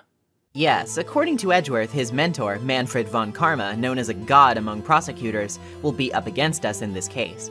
Von Karma is also known in the original release as Go-Karuma, which seemingly comes from the word Goka, which could refer to the effects of karma itself or even the flames of hell. The kanji for his surname also means a demon who hunts. This guy is serious business, which should be pretty obvious when we learn that he's not lost a single case in his 40-year career. He'll do anything to get his guilty verdict, and he taught Edgeworth everything he knows. If we felt lost in court before this point, we're about to have to scale a steep mountain, or better yet, a wall. If there ever was an appropriate time for advice from Mia, this would probably be it. But Maya has had no luck getting in touch with her soul sister, and she blames herself for not keeping up with her training, something that will unfortunately be hitting the girl pretty damn hard for a while throughout this case. Poor Maya, man. Stop calling Mia Phoenix, it's giving her depression. Von Karma's introduction goes to show just how much we're really in for, too, because in addition to saying he has a decisive witness and evidence, he pretty much runs the show. The judge is basically at his beck and call, and though he has some cursory protests to Von Karma driving the proceedings at first, he basically completely defers after a moment or two, allowing the guy to completely take the reins and just sorta do whatever he wants. If we thought going up against Edgeworth was tough, this is gonna be a lot. Our first witness, as usual, is Gumshoe, who outlines the crime's broad strokes for us. It happened around midnight on late Christmas Eve. One boat was in the middle of the lake, 2 men were on the boat, and a woman was camping near the lake's edge. At 12:10 a.m., she heard 2 shots go off, which was from a pistol. The boat then went toward the boat rental shop. Pressing him about the body gets him to talk about the bullet that was found in it, which gets added to our evidence. He also claims the murder weapon was decisive evidence, and this is because fingerprints from Edgeworth's right hand were on it. He also claims that the ballistic markings confirm the bullet came from that gun specifically, so this seems pretty obviously like a slam dunk. Von Karma even calls a recess on his own to top it all off. Edgeworth admits to you that he was on the boat, seemingly pretty dazed about the whole thing when it happened. He seems pretty sure the guy didn't self-inflict that bullet though, so the jury's out on what really happened so far. Maya is also not doing so hot, even more upset that she can't contact Mia and wondering if she should even be here at all. After the break, Lotta is brought to the stand to give her version of events, and even though we have a bit of wiggle room, Von Karma has also had time to prepare her testimony, so this isn't going to be quite smooth sailing. He even warns us that if we fail to find a contradiction in the testimony and badger her, that we'll be put in contempt of court, which would basically be a death sentence for our case. There are a few things that we can press her on, like if she was really there for a university project, if she really saw the men with her own eyes, or if she was really focused on the shooting since she claims to have been scanning the whole lake. All of these things, as you can probably tell, point towards weaknesses in her testimony, but Von Karma is firm and quick to terminate those lines of questioning on the basis of them being irrelevant to the murder itself. His deflecting does wonders to strong-arm us into a tight spot, as when we arrive at the end of the testimony, we can't say anything, even if it obviously doesn't hold much water. In a last-ditch effort, Maya throws herself onto the line by interjecting, essentially screaming at Lotta for not taking a life-or-death situation seriously and just saying whatever the hell she feels like. Lotta replies in kind that she clearly saw Edgeworth himself. We almost get put into contempt of court for this, but thankfully, Maya is able to redirect Von Karma's ire by taking full responsibility for this outburst and claiming that Phoenix is totally innocent. When she does get taken out of court, this gives us the chance we need, as Lotta's reply opened up her testimony to a key revision that will prove to sink her entire argument. This photo that Lotta took was made with a high-quality camera, but even it couldn't catch the men's faces. So why is Lotta so sure that she saw Edgeworth in particular? Well, easy, she had binoculars is all, see? Perfectly sound explanation, or so she would think. But why would she have binoculars if she came here to catch pictures of meteor showers? Wouldn't she need a telescope for that? Von Karma is quick to argue this has no bearing on the case, but this is where Phoenix's signature bluffing comes into full effect. as he claims the camera may be the most vital piece of evidence in the entire case. Quite a bold claim to make. It buys us at least a bit of the judge's curiosity though, and that's all we need. The lake was too foggy for all that, Phoenix says, and why did she point the camera at the lake instead of the sky? That's because what she was really looking for wasn't meteors, but Gordy. She set up her camera to respond to loud noises after all, and what was reported to make a loud noise upon its emergence from the lake? So she coughs up. She's not really a university research student, but an investigative photographer wanting the scoop on the local monster. Even so, she still claims she saw the shooting, because once the first bang went off, there was nothing else on the lake to look at. That sounds weird though, right? Wouldn't she be scanning the lake for Gordy if she was there to photograph him and heard the noise? Why would she even bother looking at the boat? Von Karma tries to get her to shut up before the enlarged photo can be brought up, but once it is, we finally see why he's been so insistent to cut off this line of questioning. A crucial contradiction. The person in the photo who's holding the gun is holding it in their left hand. The prints are from Edgeworth's right. This means the person shooting in the photo is not Edgeworth, but the apparent victim. Now, Von Karma still has a point in saying that the victim was shot from a meter away, according to the autopsy, so this doesn't prove he was simultaneously the culprit in his own murder. But it does cast some pretty serious doubt on the facts as we know them, and gives us enough wiggle room to argue Edgeworth's case a bit more strongly. The judge isn't content with how things are right now and calls for the trial's first day to adjourn. Afterward, Edgeworth remains insistent that he did not shoot the victim, and though he's clearly moved by what Maya did for him, he can't quite get it out, tsundere that he is. He tells you to tell her to watch her mouth in court, and Lotta's testimony is added to your court record, albeit trimmed down for whatever's useful about it anyway. Hoo boy, what a kickoff to the proceedings, huh? Von Karma instantly establishes himself as a force to be reckoned with, and it's really interesting to see how his style of speaking and mannerisms are things that we can go back and catch Edgeworth himself emulating. It's very subtle but masterful characterization at play. The stakes are also fittingly high. The way he acts as a blockade to meaningful questioning throughout the testimony is both a great narrative device to showcase his obstinate, stuck-up personality, but also a meaningful, intangible way of increasing gameplay difficulty. Knowing that you have potential ammo over the horizon that you need to fight to be able to utilize makes navigating around his objections feel rewarding when you succeed, and overall makes the pressure just that much greater. When you're in a tight spot where you can basically only present evidence or risk incurring a penalty from pressing, that really rubs up against what you've learned so far in terms of the tools at your disposal, and takes you out of your comfort zone and off your guard.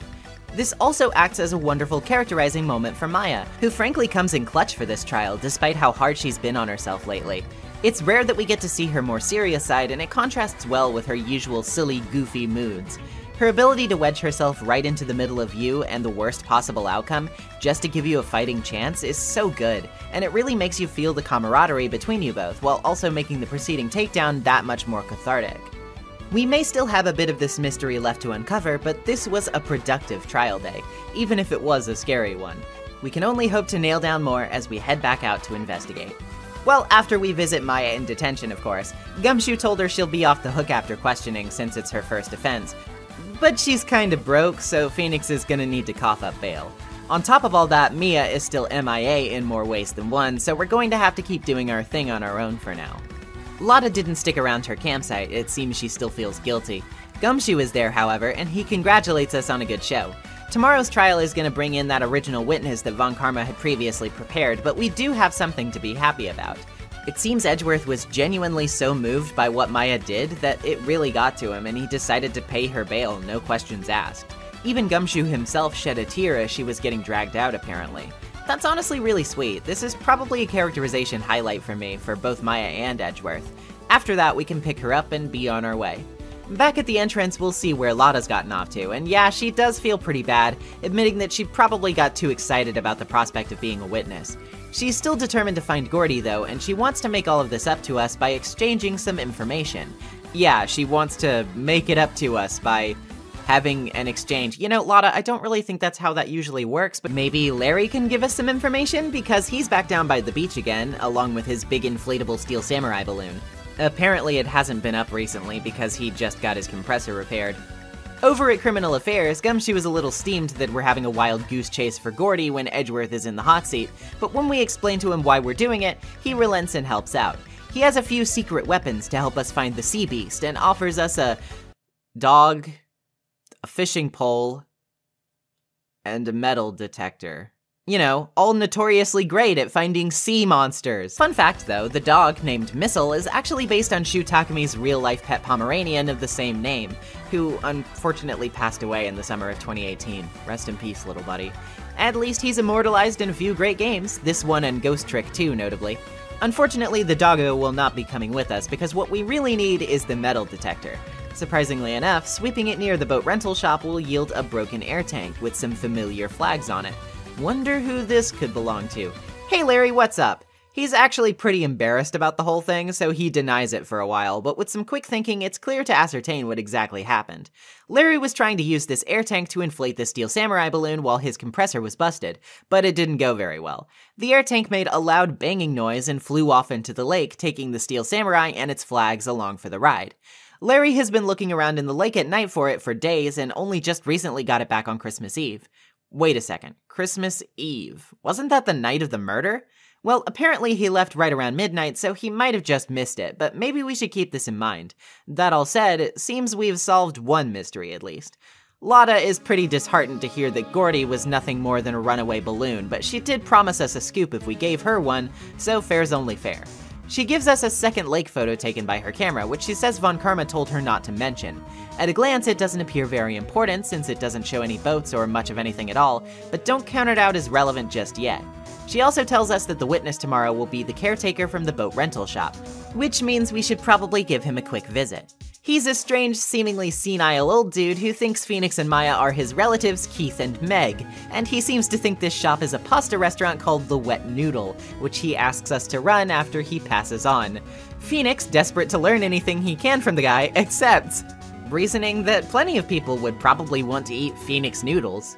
That said, it's probably best to rein this conversation in a bit, so let's show him our badge. That's enough to snap him out of it a bit, allowing him to realize that you're probably not his son. He'll spill that a few nights ago he heard two loud banging noises outside and saw two men on a boat from the window. One of them fell off, then the other came back mumbling something that he can't quite remember. He doesn't have much else to say, but he does have a rather chatty parrot named Polly, who he says he tells anything he needs to remember. The bird rather candidly hands out his safe password 1228 to Maya when she asks, which is pretty hilarious. But when we're about to leave and Maya asks if we've forgotten anything, what Polly says next will stop you dead in your tracks. Don't forget DL6! Huh? What did she just say, Nick? One more time, Polly. Don't forget DL6! Why would that bird Polly know about DL6? We have to figure out who that old man is. Oh, What? he locked the door from the other side. Oh boy, seems we should probably have a talk with Gumshoe about this. He tells us that honestly speaking, the police couldn't scrounge up much if any information on the old guy, but he wants proof that DL6 is related to the case before we go digging through it. Telling him about Polly is enough to sway him, needless to say. Heading into the records room, we can find the case file on DL6 where we can learn quite a bit about it.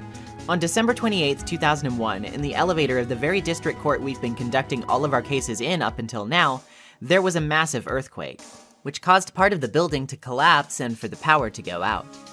The people within the elevator, a defense attorney named Gregory Edgeworth, his son Miles, and the court bailiff Yanni Yogi, were trapped inside for 5 hours, and had passed out due to lack of oxygen. When the elevator was finally opened up, Gregory had been shot in the heart once and was dead. He was 35 years old at the time. He had been in court that day and had lost. A pistol was found in the elevator, though apparently it had been fired twice, even though only one bullet was removed. The bailiff, Yanni Yogi, who was accused for the crime because of misty-faced channeling, was found innocent by the victim in the current case, Robert Hammond. Having suffered oxygen deprivation, the defense argued he suffered some degree of brain damage and had lost his memory of the events in the elevator, thus being exonerated on the grounds of insanity. He disappeared from public life shortly thereafter. Or did he? Guess we'll find out in court tomorrow. Well, a lot to say here. While I don't really like that a good portion of this investigation is taken up by the Gordy nonsense, and due to that it feels the most like padding to me of any of this case's segments, it still winds up doing pretty well for itself by the end. I've already talked about how it does pretty well in reaping the rewards of Maya and Edgeworth's strong characterization, but the game's wacky sense of humor pays dividends here, while managing to finally walk the tightrope between being really well here, which I find to be very impressive. Honestly, the boat shop caretaker didn't really impress me upon first play though. As though he was funny, I felt like this was yet another example of meandering. It seems like DL6 is being uncovered, and its relevance is even stronger than ever. We'll just have to prove the correlation to the jury. Von Karma says he didn't ask because the old guy has a bad long-term memory, but clarifies that he should be good to go as far as spotted the boat on the lake. When it came back, he says, a man walked by his window. With only 10 seconds on the clock, Von Karma insists you give up on cross-examining him, but obviously we're not gonna do that. The guy nearly has an aneurysm when you go over his self-imposed 3-minute time limit, to which the judge warily says that we might as well just take our time in that case. Pressing him on the bit about the man walking by his window, he says it was Edgeworth and states that his words were, "I can't believe he's dead." Phoenix objects, saying he didn't remember what the person said yesterday, but he's insistent and he even falls over while shaking his fist to affirm it. Looks like we've been lured into a trap by Von Karma, and it's not getting much better. The fingerprints on the gun are still a point of contention, but Von Karma explains to explain the inconsistency. Although to be honest, it seems a little silly to me that he'd bother wiping prints from his left hand if he left the ones from his right hand on it, but oh well. The judge has nothing, Phoenix has nothing, and Maya still can't reach Mia, so it seems like all is lost. Edgeworth is declared guilty. But the judge is won over. All witnesses must be heard to ensure an accurate verdict after all. Close, but this is our big chance. Even though Edgeworth admits to picking up the gun in a daze, he has a small reassurance for us. He can ensure that. Larry, by this metric, is effectively a loose cannon, and Von Karma has no time to file his testimony down, and it's pretty simple. He was out on the lake looking for something, and we know what that something was.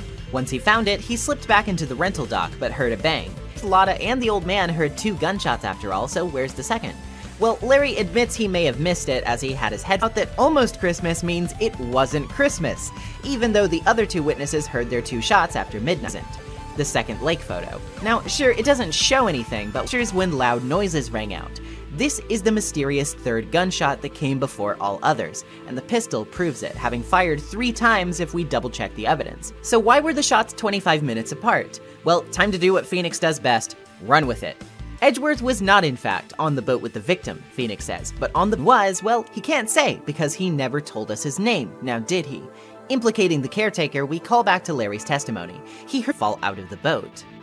The judge calls for the caretaker to be retrieved at this. Looks like we're on the right track. Edgeworth even confirms that he received a note signed by Hammond telling him to meet at the lake. We have a bit of a problem though, as the court's guard returns and gives us some bad news. Obviously the "it wasn't Christmas" bit is classic and everyone loves it, so I don't need to take many notes there. But honestly, I think more people should give Larry some credit for this. Before Takumi would amp up Larry's comedic tendencies for the scene, but he does care. He hasn't seen Edgeworth since they were kids, but obviously the case has been on his mind since Phoenix brought it up to him, selfless to help a friend. His testimony isn't perfect, but it doesn't need to be. He's a good friend, and I think more people should remember this side of him, even if Capcom seems to really sells the idea that this case is ramping up, because nothing like this has ever happened so far. What kind of deep, dark secrets are lurking behind all of this? What happened in the DL6 incident, and how do all of these things tie together? Well, it's time to finally start figuring that out. Back at the office, Larry arrives, and upon Maya's insistence, we finally get the scoop on what went down between them both and Edgeworth. When they were all in 3rd grade, you see, Phoenix was accused of stealing someone's lunch money, $38 to be exact, from their locker during PE class. Since he was the only person who was absent, all of the children yelled at him, accused him of being guilty, and set up a mock classroom trial to determine his guilt. Nobody believed in him, and even the teacher took his guilt for granted, telling him to apologize. This, Phoenix says, is the first time in his young life where he ever felt truly alone. During the trial, though, the supposed victim of the stealing, which was Edgeworth himself, stood up to everyone, telling them that unless they had actual evidence for Phoenix's wrongdoing, that he shouldn't be assumed guilty, and that they should all be quiet. Larry, too, chipped in, saying that everyone should be ashamed for picking on a defenseless person. After this, the 3 became close friends until Edgeworth suddenly transferred schools sometime later, the reason for which we should probably know pretty well by now. Years later, Phoenix discovered Edgeworth's name in a newspaper, discussing how he had become a prosecutor and the lengths he would go to for victory. Bewildered by this sudden change in his friend from childhood and wondering what must have happened to him, he wrote letters, gave calls, but got nothing back. Finally, Phoenix decided that if Edgeworth wouldn't reply to him in that way, he'd have no choice but to see him if they met in court. Thus, he took the path of a defense attorney.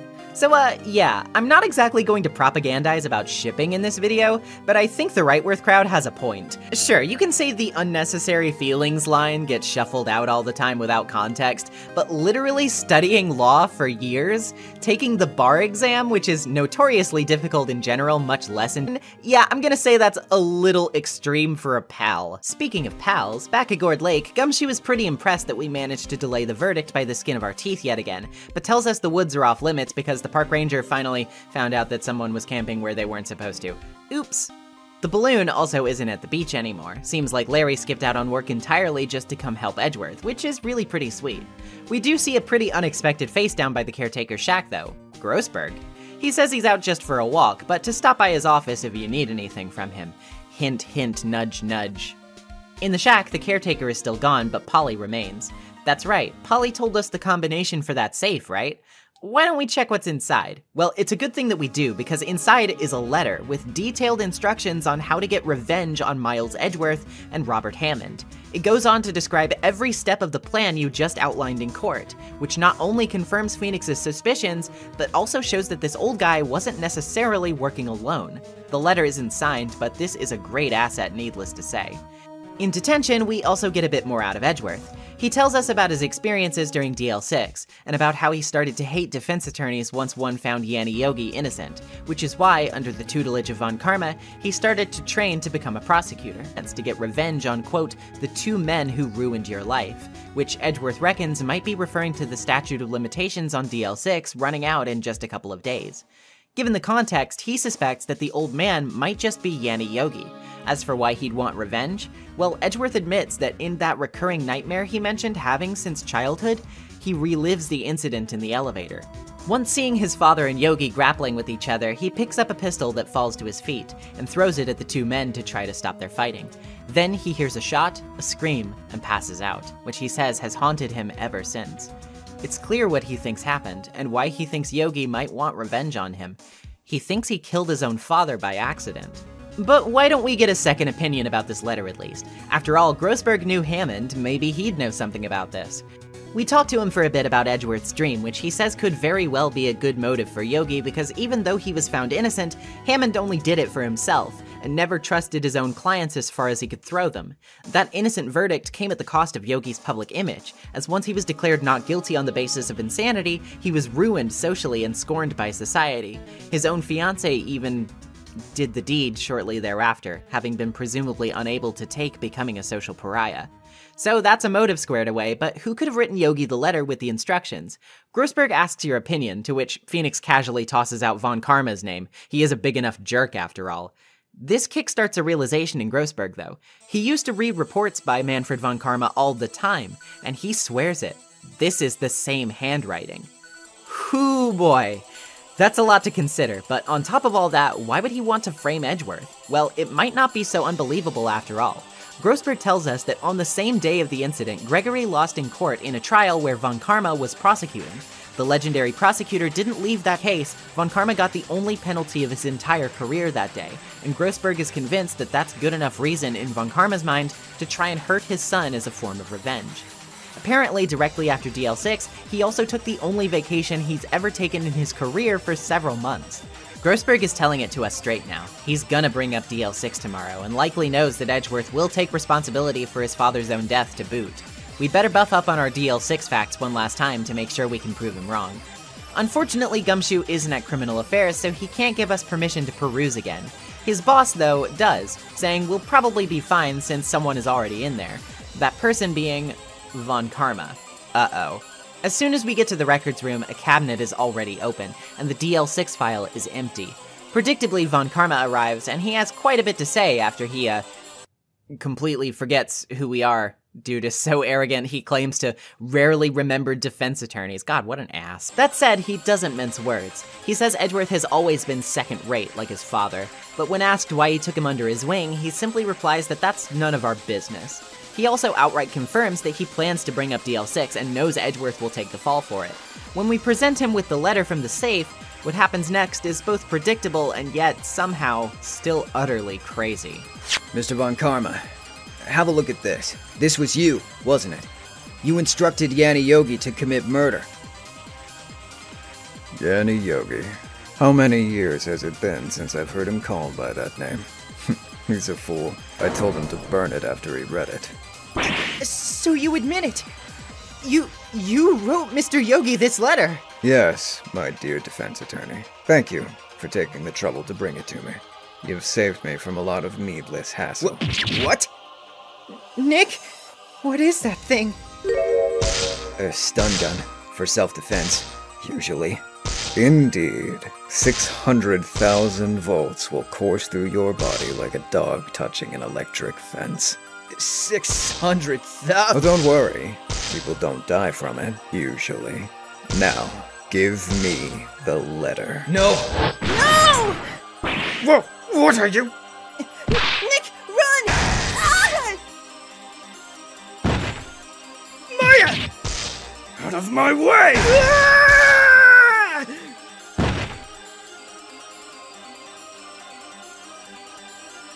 When they finally both come to, Von Karma is gone with the letter and all of the DL6 evidence. Maya's self-confidence is completely shot, too. She couldn't get in touch with Mia, she couldn't protect you, she feels like a total failure, and says she wishes she never even woke up at all. But it turns out she really isn't giving herself enough credit. Clutched in her hand is a lone piece of evidence that Von Karma neglected to retrieve, the bullet extracted from the heart of Gregory Edgeworth 15 years ago. This single piece of evidence is our last hope, and Phoenix intends to end it all and prove to Maya how much she matters in court tomorrow. God, what a day. Again, like I said before, I think this day would have benefited quite a bit stronger when cohesively put together, but overall it is still a fantastic investigation segment happens, but what does happen is so high octane and unbelievable, it easily becomes one of the most tense and thrilling parts of the entire narrative for me. I remember seeing Gross imagine how I felt when he admitted to it and even pulled out an honest-to-God taser on our favorite duo. If you weren't eager to take this guy down a notch before, this segment, so let's go out swinging. In the lobby, Maya has to walk outside because she keeps shocking people when she touches them. Phoenix obviously calls that into question, accusing him of being Yanni Yogi, which the judge wants some proof for. Now, an obvious way would be to compare his fingerprints to a record, but yeah, that's not gonna work. Insanity, Phoenix Wright will sink to when confronted with a dead end, because leads us to make some pretty key connections, first of which being her name, which is identical to the name of Yogi's dead fiancé. This seems tenuous if it were the only thing to present. After all, Von Karma states his granddaughter's dog is called Phoenix, and I believe better of him than that. I know we're cross-examining a parrot right now, but my suspension of disbelief can only be stretched so far. We're not down and out yet, though. We can prove a pattern by asking about the safe number, 1228. This, of course, mirrors the actual date of the incident, December 28th. The judge is a bit more convinced of the merit of this argument now that it's happened more than once, so he calls the old man to the stand again. Finally, once asked for his name by the judge, he decides to drop the facade. He admits that he's Yanni Yogi, that he killed Hammond for revenge, and that everyone will just have to ask Edgeworth about the rest. For the murder on Gourd Lake, Edgeworth is not guilty, but don't celebrate just yet.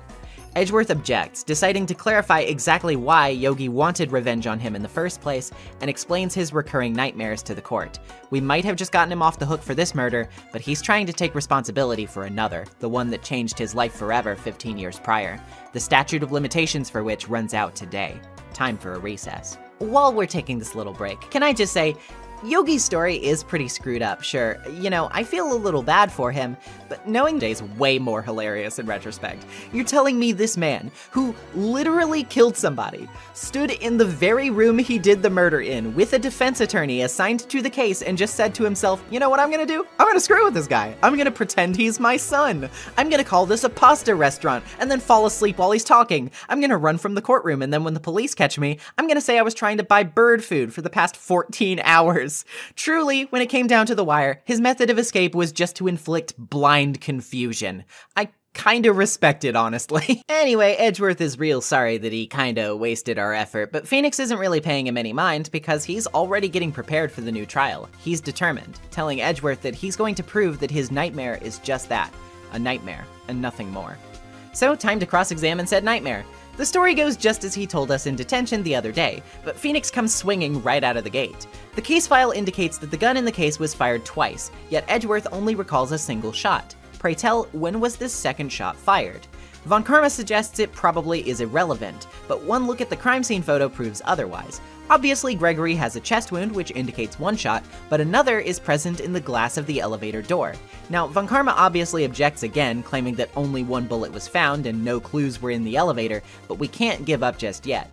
Finally, after holding out for a Deus Ex Machina all this time, Phoenix hears a flash of Mia's voice, even though she's not being channeled by Maya at the moment. She says the second bullet must exist, with the judge asking us if there was a need for the murderer to take it. Then she tells us to think crazy, to think not about why the bullet was taken, but why it had to be taken. Phoenix is really stretching it, but he claims the killer might have had to take the bullet because it hit them, which means they could have been outside the elevator and gotten shot when Edgeworth threw the gun. Given what we learned from Grossberg, Phoenix puts 2 and 2 together. Von Karma will months afterward, which could be out of necessity, to heal his wound after being shot. Von Karma, of course, wants us to the one piece of evidence Von Karma couldn't take with him yesterday, that he didn't notice had been stolen from him. Von Karma! It was you who screamed! Mr. Von Karma? Hagesworth! Hagesworth! Only you would dare defy me! So, and you left a scar on my shoulder that would never fade! Flawed evidence against Gregory Edgeworth. He stumbled into the hall at the man, who never even realized who had killed him. Later, when channeled by Misty Fey, a last-ditch attempt at solving the case from the police, Gregory Edgeworth could only remember his own son and sent him down a years-long spiral that would eventually culminate in the murder on Gourd Lake. Meanwhile, Misty Fey, who studied under her to become a defense attorney for the purpose of finding and confronting his long-lost friend. And that brings us to today. What a winding road we have tread in such a short time, huh? But now the nightmare is ready to live it up and celebrate, even if Edgeworth is pretty awkward about the whole thing. He is obviously great, who, is having girlfriend trouble again. Oh boy, some things never change. Specific amount of money. $38 to be exact. Wait a second. Yep, Larry is the one who stole that lunch money from Edgeworth all those years ago. Phoenix is pretty pissed considering he went into law because of the inspiration he got from Edgeworth and Larry, damn it. But hey, I figure the statute of limitations is probably well past run out on this one, don't you? After the group photo, Gumshoe leads everyone to a night on the town, but in the middle of the night, Phoenix notices a letter on his desk from Maya. Seems she, plans to leave to finish her training? Perceived uselessness pretty hard, claiming she's the only person who couldn't help.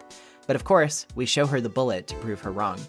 She's given pause by that, but still claims she wants to finish her training, and that she'll be back, because there's no way we can run this place without her, obviously.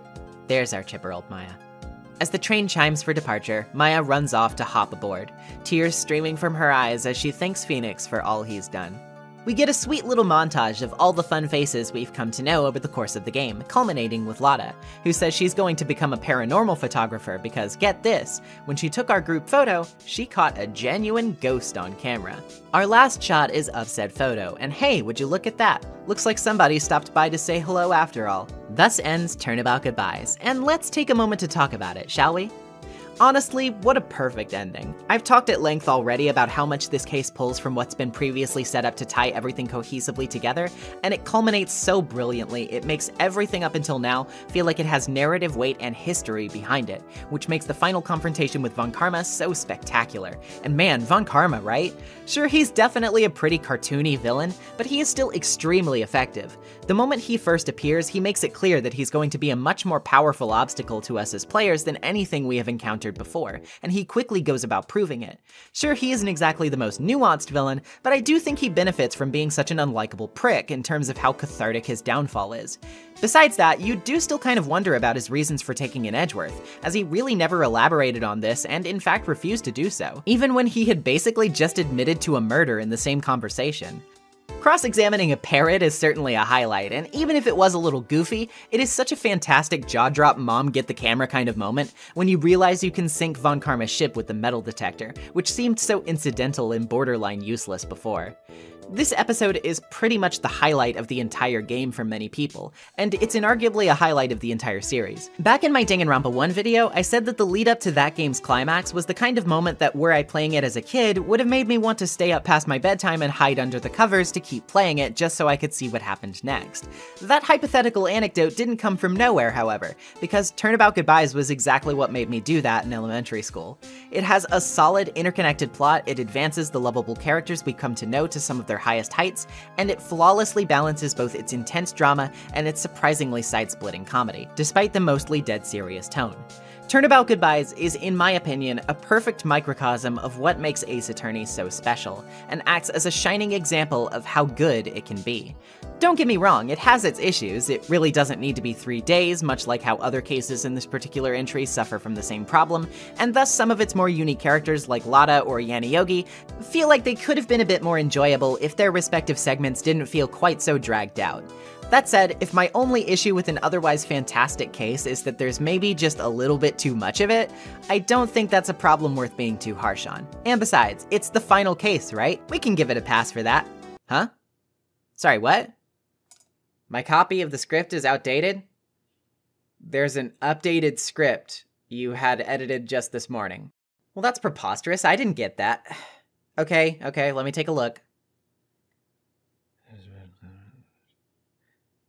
So there's another episode. Yeah, remember how I mentioned that the DS version of this game came with a bonus case for returning buyers and how we in the US just had it from the very beginning? Yeah, well, I hope the credits didn't confuse you because the game is not over yet. Basically, all ports of this game past the original GBA release include this new episode titled Rise from the Ashes. Really? No turnabout in the title? Why would you leave it out for just this one? I don't understand. And it is one of the most polarizing cases in the entire franchise. Many call it one of, if not the best Ace Attorney case ever made, and others still loathe it, call it one of the worst, most stretched out cases in the franchise. Quite the diversity of opinions, huh? Ashes was written in the real world after the third game in the series had already been released on GBA in Japan, but chronologically it takes place only a couple of months after Turnabout Goodbyes, and before the events of the second game in the series formally kick off. What do I think of this oft-debated piece of Ace Attorney history? Well, I suppose we'll find out, won't we? Besides, it's just one extra episode. I can't imagine it would stretch out the runtime that much longer.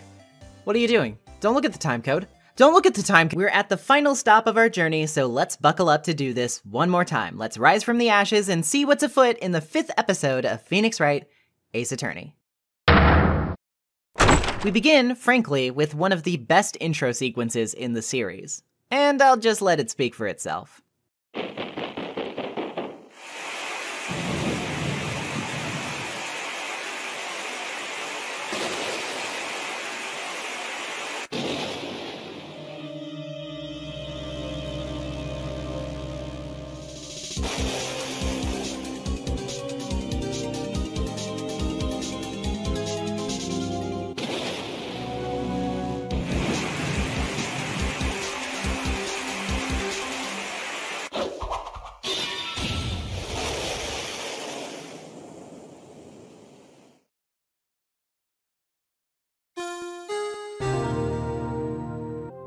It's been 2 months since Maya left the office.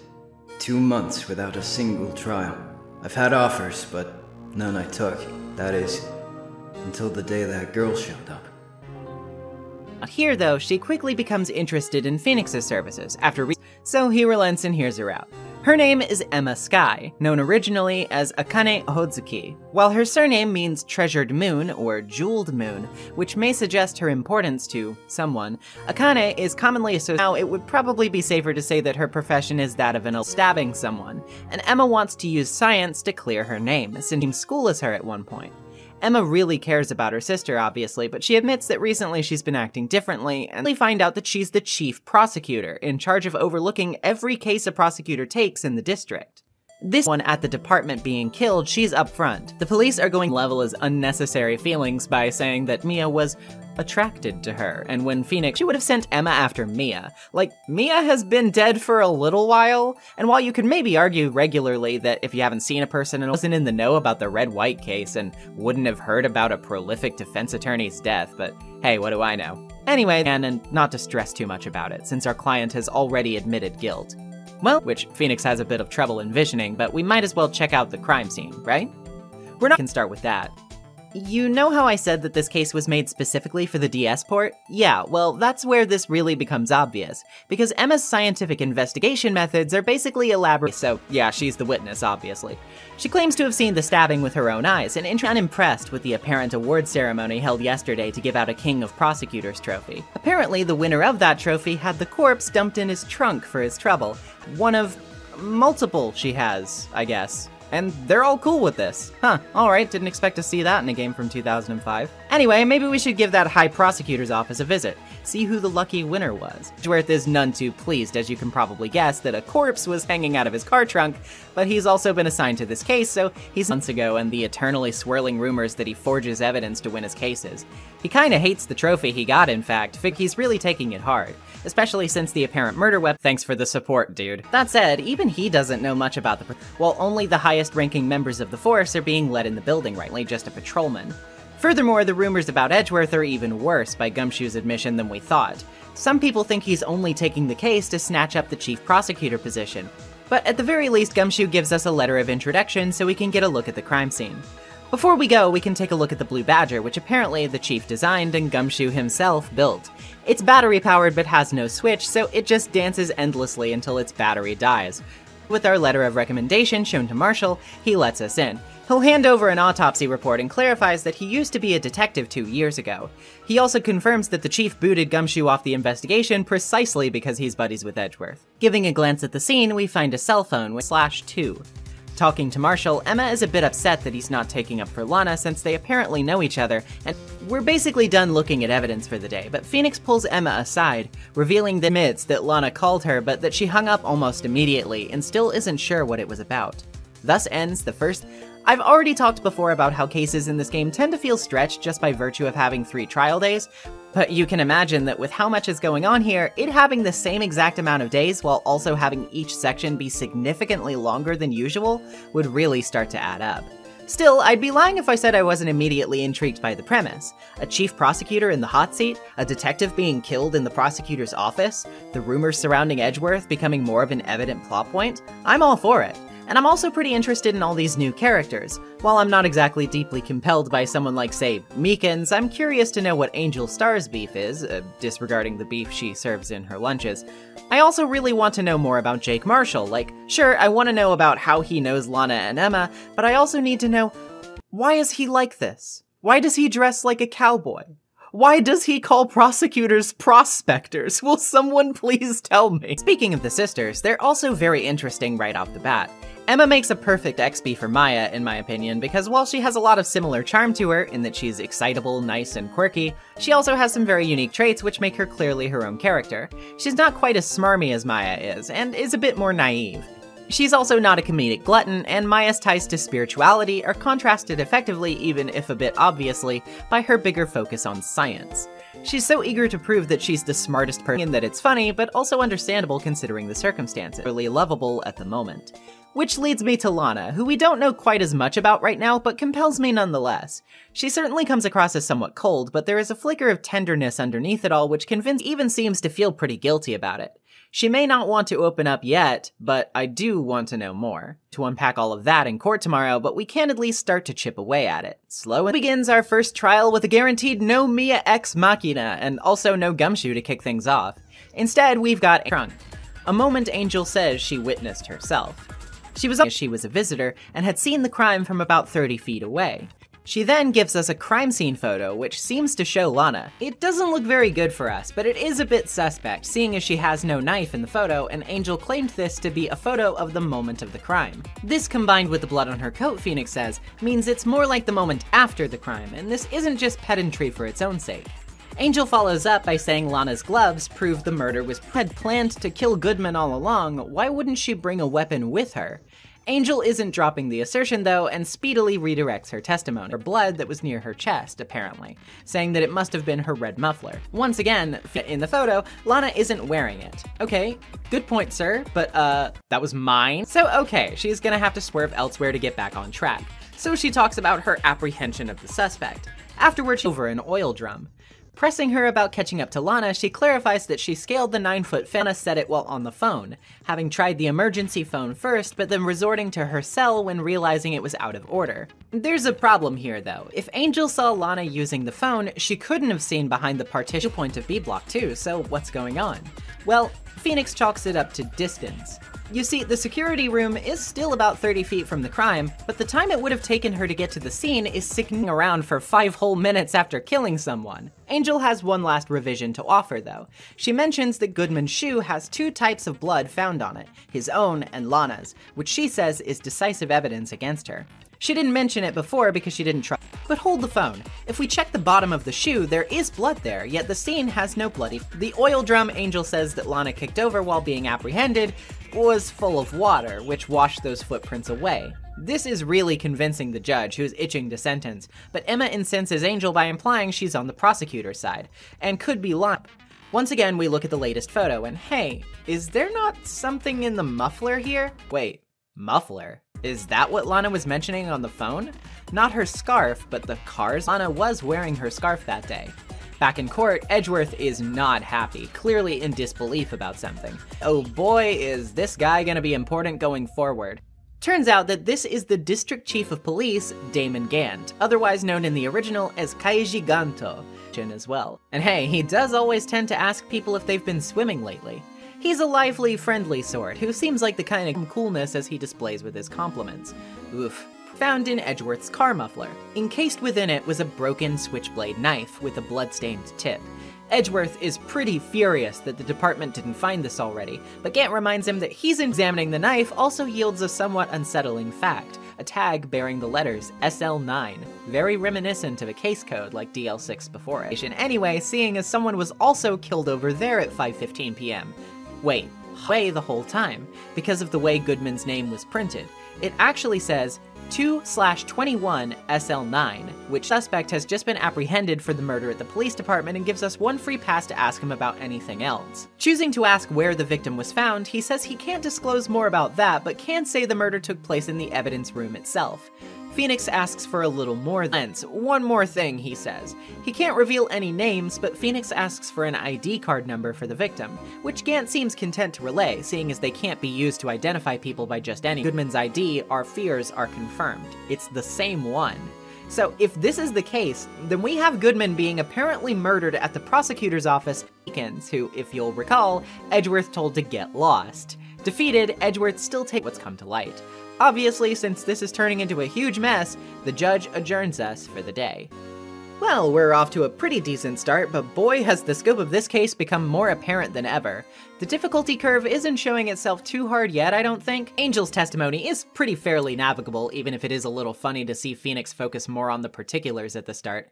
Let's not mince words here, after all. We may have raised some pretty good questions about the testimony at hand, but we are far from proving Lana's innocence. Really, the only thing keeping us from having plummeted into a guilty verdict was the surprise reveal of the simultaneous murders, which doesn't exactly loosen the noose for the Elder Sky so much as it gives her a little more time to mull it over before the chair's kicked out.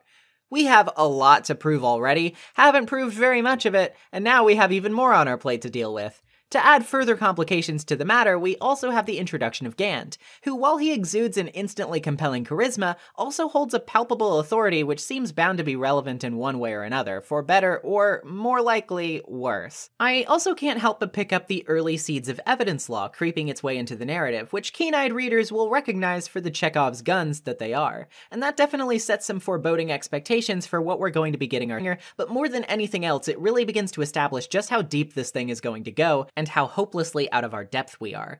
It's more than a little intimidating, but all we can do is throw ourselves back into the deep end. Understandably, as we kick off day 2, Emma is just as confused as we are about the double murder, so she suggests the logical next step, to approach the scene with science, baby! So let's luminol testing fluid to check for blood. Originally, you'd have to use the stylus on the DS touchscreen to spray it around, and through Emma's special glasses, we can see the blood when it turns blue in our view. Of course, on the HD port, we just kind of click where we want to check, which is less exciting, but there's not much you can do about that, I guess. Anyway, to the left of the car, we can definitely find some bloodstains that were cleaned up. The amount of it is a bit strange though, as you'd think there would be more if Lana and Goodman were struggling and fighting each other. And speaking of inconsistencies, hey, it's Angel. She pretty much admits that she stretched the truth to make her account sound more convincing, but she doesn't budge on the ultimate conclusion. She still saw the stabbing, she says. We can also ask her a bit more about her detective career, where she elaborates that the name Cough-Up Queen that people call her refers to how expertly she could get criminals to confess. But she needed evidence badly, and it was supposedly solved cleanly in the end. The criminal was apprehended and even executed without decisive evidence, which Angel says was most likely to be forged by higher-ups to make sure it all went smoothly. A few months later, almost all of the SL9 team were either fired or isn't satisfied with how all this went down either. Apparently, good old Lady is purely for the purpose of getting access to the prosecutor's office and police department, where she can help her boyfriends continue on investigating. Down at the department, we of course can't get in right away. Out front, currently he's getting pinned for the evidence room murder, even though I'm pretty sure he couldn't competently murder a fly. Talking to him does yield some information though, namely that he went to the evidence room that day. He thought he saw a suspicious person inside, so he followed, and was apparently threatened with a knife when he asked for the guy's ID card. As for whether he really was Bruce Goodman, Meekins can't be sure, since he doesn't really know any of the detectives well, but there is a security video which apparently implies as much, especially since it caught the apparent moment of the crime. At Criminal Affairs, we bump into Gant again, who admits that they haven't found much yet. He is plenty happy to tell us that Edgeworth is being questioned by an inquiry committee for his blunder in court today though, which he says could turn out ugly depending on how it goes. As for the evidence room, it's pretty obvious to me what that is. Now for the hard part, asking Gant for permission to search the evidence room. He's surprisingly cooperative actually, giving us a guest ID card to get in. To get there though, there's still a hurdle. We still need to talk to Marshall first, and once we give him Angel's steak lunch, he's thankfully a bit more willing to transferal. Back on topic though, while he may not be fond of machines, he understands the security cameras and card readers well enough, and if nothing of incident happens on the security tapes, they get wiped automatically to save space. He also shows us a list of— Finally, we enter the evidence room, and there is a lot to process here. Gumshoe is here too, apparently, given charge of the investigation for the day, but he's alone, because his team is preparing for the trial, so no, yeah, he got kicked out again. And the case was built up around one fatal mistake he made. Edgeworth was in. Edgeworth's ID number is the second number on this list. Getting a closer look at the scene, we find a rubber glove hanging on some police tape, which is another item from the SL9 case. Below Goodman's locker, there are fragments of something, which we do a somewhat awkward 3D minigame to put back together. Unfortunately, it seems like some pieces are still missing, but it looks like some kind of weird jar when all is said and done. We also, on Emma's suggestion, start spraying luminol, and there are definitely results. Near the left lockers, there's one locker with a bit of cloth sticking out of it, and there's traces of blood on it. Spraying the upper right locker to the left of the scene will also reveal a bloody handprint, which unsettles Gumshoe since it's on his locker. Spraying the scene itself reveals an obscene amount of blood, which naturally squicks Emma out, and seems to be quite a lot for the incident that apparently took place here. That's all we can get here, so let's move on to the High Prosecutor's office so we can check up with Edgeworth. Or, the bellboy from Turnabout Sisters. Yeah, apparently Edgeworth calls this guy all the way over to the prosecutor's office to serve him tea sometimes. That's pretty extra. And funny. Edgeworth isn't exactly laughing though, since he's having a bad afternoon, as one might predict. He just barely got let off by the inquiry committee, who's decided not to consider the mishap as a concealment of evidence since there was a communications error. He says he'd had similar accusations tossed his way ever since SL9. For better or worse though, he's still on this case, but the investigation is no longer being led by him but by Chief Gant. Showing him the ID card record, he clarifies the details of his visit to the evidence room. In fact, it was Gant himself who asked Edgeworth to do so, because he wanted him to store a piece of evidence from an old case. The reason? Well, he didn't really say apparently. He does stuff like that all the time, so Edgeworth didn't think much of it. It's just some screwdriver, and Edgeworth assures us we don't have to worry about it being related to the current case, which I am thankful for. Now, as for the forgery allegations, SL9 was led by Gant, and Edgeworth is adamant he didn't touch any of the evidence. That said, he did hear from Lana about Emma's fascination with science and using it to help with the investigation, so he gives her a little gift. A fingerprinting set, which should certainly come in handy for those handprints. I hate myself. One last visit to the evidence room is in order, and here's our last DS gimmick which didn't survive the Great Port Job. Originally, you would use the DS touchscreen to dollop powder all over the area of interest, then blow into the DS microphone to get rid of the excess and find a print. Again, here all we do is click on the area and press a key to blow the excess away. Once again, the novelty is dead. Poor sweet novelty. Anywho, let's give Gumshoe's locker a try. We obviously find traces of Gumshoe's prints here, but as for the handprint, nothing. This person must have been wearing gloves, unfortunately. There is one other place we saw blood on a locker though, and we checked that one just to be sure. The prints, surprisingly enough, belong to Jake Marshall. What are these doing here next to traces of blood? With possibly decisive evidence in tow, we wrap our investigation for the day. If any day of investigation felt padded, once again I would probably accuse this one. That seems to be something of a trend with second days, doesn't it? Definitely being fed the cagey version, which still seems a bit steeped in mystique. I mean, hell, we don't even know the killer's name or who he went after yet. On top of all this, while I do find the simultaneous murder thing kind of neat, it's pretty obvious that this part of the case is most designed with extending the story in mind. I don't mean to spoil you, but I'm sure you can tell just as well as I can by this point that, of course Goodman couldn't be killed in two places at once. And whatever this incident with Meekins is probably some kind of elaborate ruse. I don't want to come off like I think it's not a good day or that this stuff doesn't matter in the grand scheme of things, but ultimately it's not really developing the Lana end of things, nor do we really learn much about Lana today either. And considering that we're running around a lot, that can be kind of frustrating. This is where the glacial pace becomes more apparent than ever too, because as streamlined as I tried to make the back and forth sound, it really begins to grate on the nerves in gameplay. More often than not, knowing who to present what to or where to go next in order to advance the story can be pretty unintuitive to figure out by this stage of the game, and that means you'll inevitably be going back and forth over and over again all the time, and this very quickly becomes both time-consuming and frustrating. Top it all off with the DS gimmicks definitely not really translating very well to console ports, which I understand isn't necessarily their fault, but still, and a blow. I can only hope things quicken up once we get to the trial. Surely it will, right? Right? Well, before we can get into it, we need to chat with Lana, who tells us that everyone is pretty much lost on the details about this one right now. When Phoenix tells her about his suspicion of Marshall, she's not quite convinced. Once we get inside, who's testifying but Mike Meekins? Oh boy, I'm gonna be honest, I know a lot of people can't stand this guy, but personally, I think he's like, okay. He's not particularly compelling to me, but at the same time, I don't find him detestable. That said, I'm of the mind that he probably wouldn't even be as hated as he is if it weren't for this particular trial day, because this is about the biggest starring role he's ever going to be offered, and well, you're about to see why that association might not exactly be the most flattering to be saddled with. So he begins testifying about the incident, similarly to what he told us, but he also elaborates a bit more. Apparently, when he confronted the suspicious man, he was attacked, tried to fight him off, and then passed out, under the impression that he must have committed murder once he was woken up. We've got it didn't get broken during transferals. After the King of Prosecutors ceremony, the whole department was abuzz, so he thought it might be a good idea to move it to the evidence room so that it was somewhat out of the way.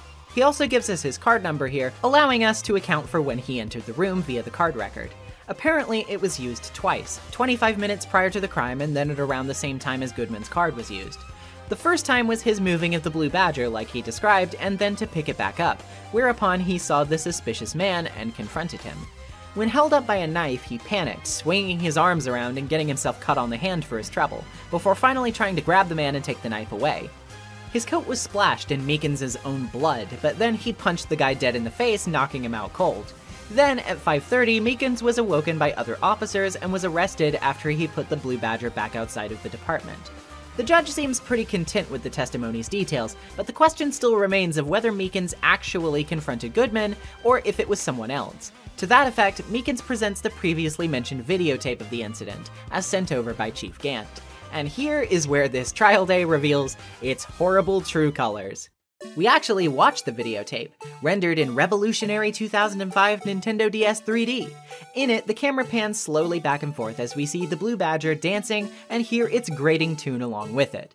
Over the course of the video, we see Goodman walk in, open his locker, and get snuck up on by Meekins. He spins, cutting Meekins, and they begin to struggle. The camera pans away during the fight, and then we see Meekins knocked out against the wall with Goodman gone. Then, a final pan back to the left. Now, I know what you might be thinking if you haven't played the game. What is so bad about this? Well, just you wait. During Meekins' new testimony, he talks about how the person in it had to have been Goodman since he opened his fingerprint ID locker. But Phoenix has an idea and presses on this notion. To be able to point out the issue though, Edgeworth insists we point it out in the video itself.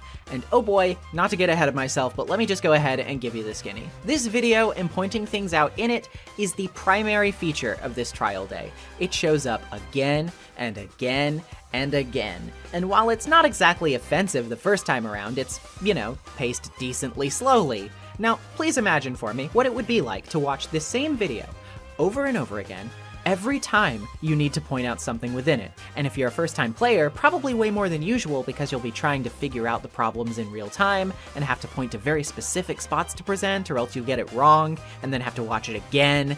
And each time, you are also subject to the slow, cyclical torment of listening to the ear-grating Blue Badger theme over and over and over again. And now, some of the Meekins hate begins to make sense to me. The character himself doesn't actually bother me. As I said, I think he's average, if a little goofy. His whole gimmick is that he's a bit naive and earnest to a fault, and he shouts a lot because he's nervous. This isn't exactly the worst set of character traits in the world. There's nothing uniquely terrible about him, which I think deserves more scorn than your average loudmouth. However, since his most prominent appearance is in this trial, and this accursed video features him, I think some have developed an almost Pavlovian response to seeing him. Whenever I see that face, I remember the security tape, and the dance, and the music, and oh god, I'm pissed off again. Anyway, let's not spend any more time on this than we absolutely have to. Phoenix points out that prior to Goodman opening the locker, its light is on, which means it was already opened. Looking closely, we can see that something falls out of it as he does so, which might have been stuck between the locker door and the sensor. This is the rubber glove from SL9 that we found at the scene, which could have acted as an insulator, meaning anyone could have opened the locker. Meekins has another argument though, the ID card. This doesn't prove much though, of course, as Goodman had been filing out a lost item report earlier, which was likely the card considering where we found it.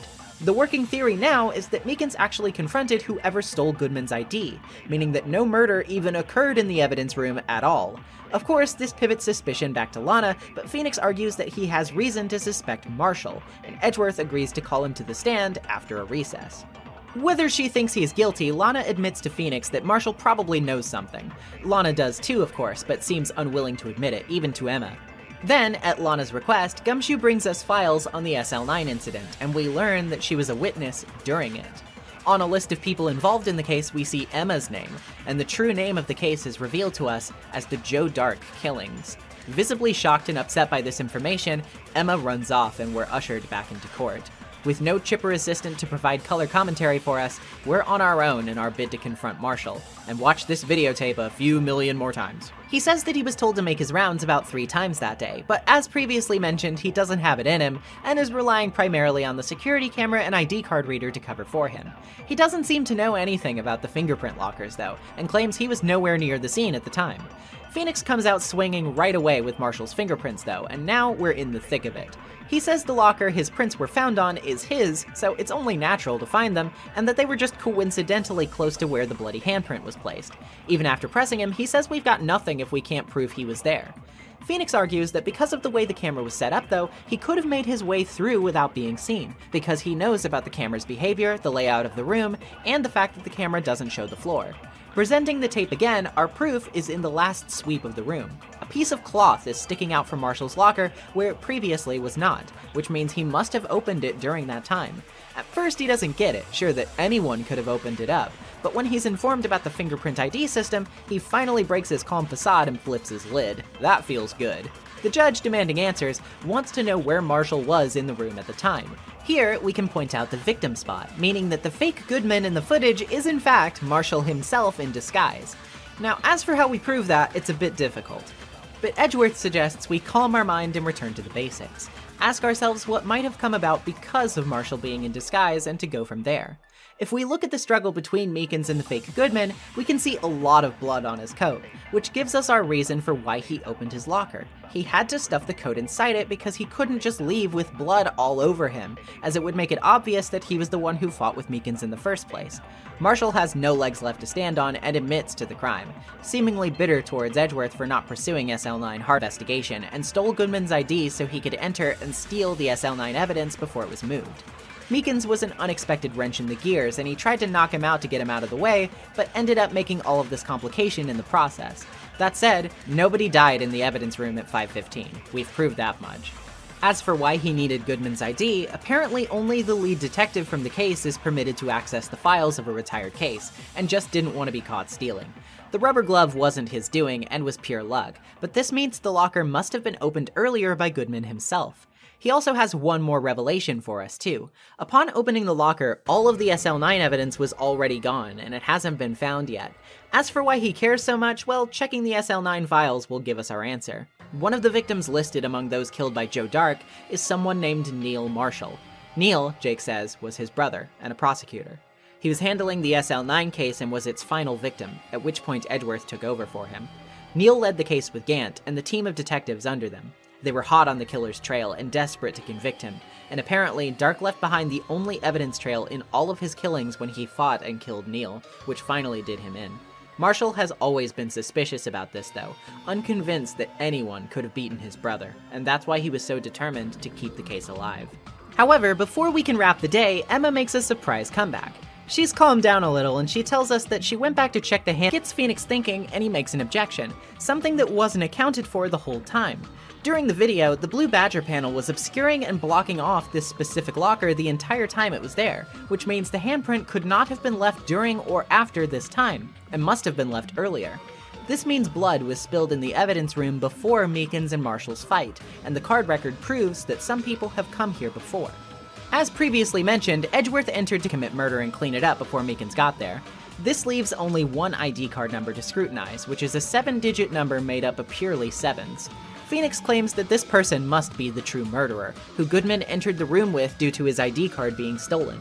As for who the owner of this ID card is, Edgeworth doesn't know, because whoever it belongs to, they have a rank of captain or higher, and therefore cannot have their ID numbers searched up unless they are charged with the crime.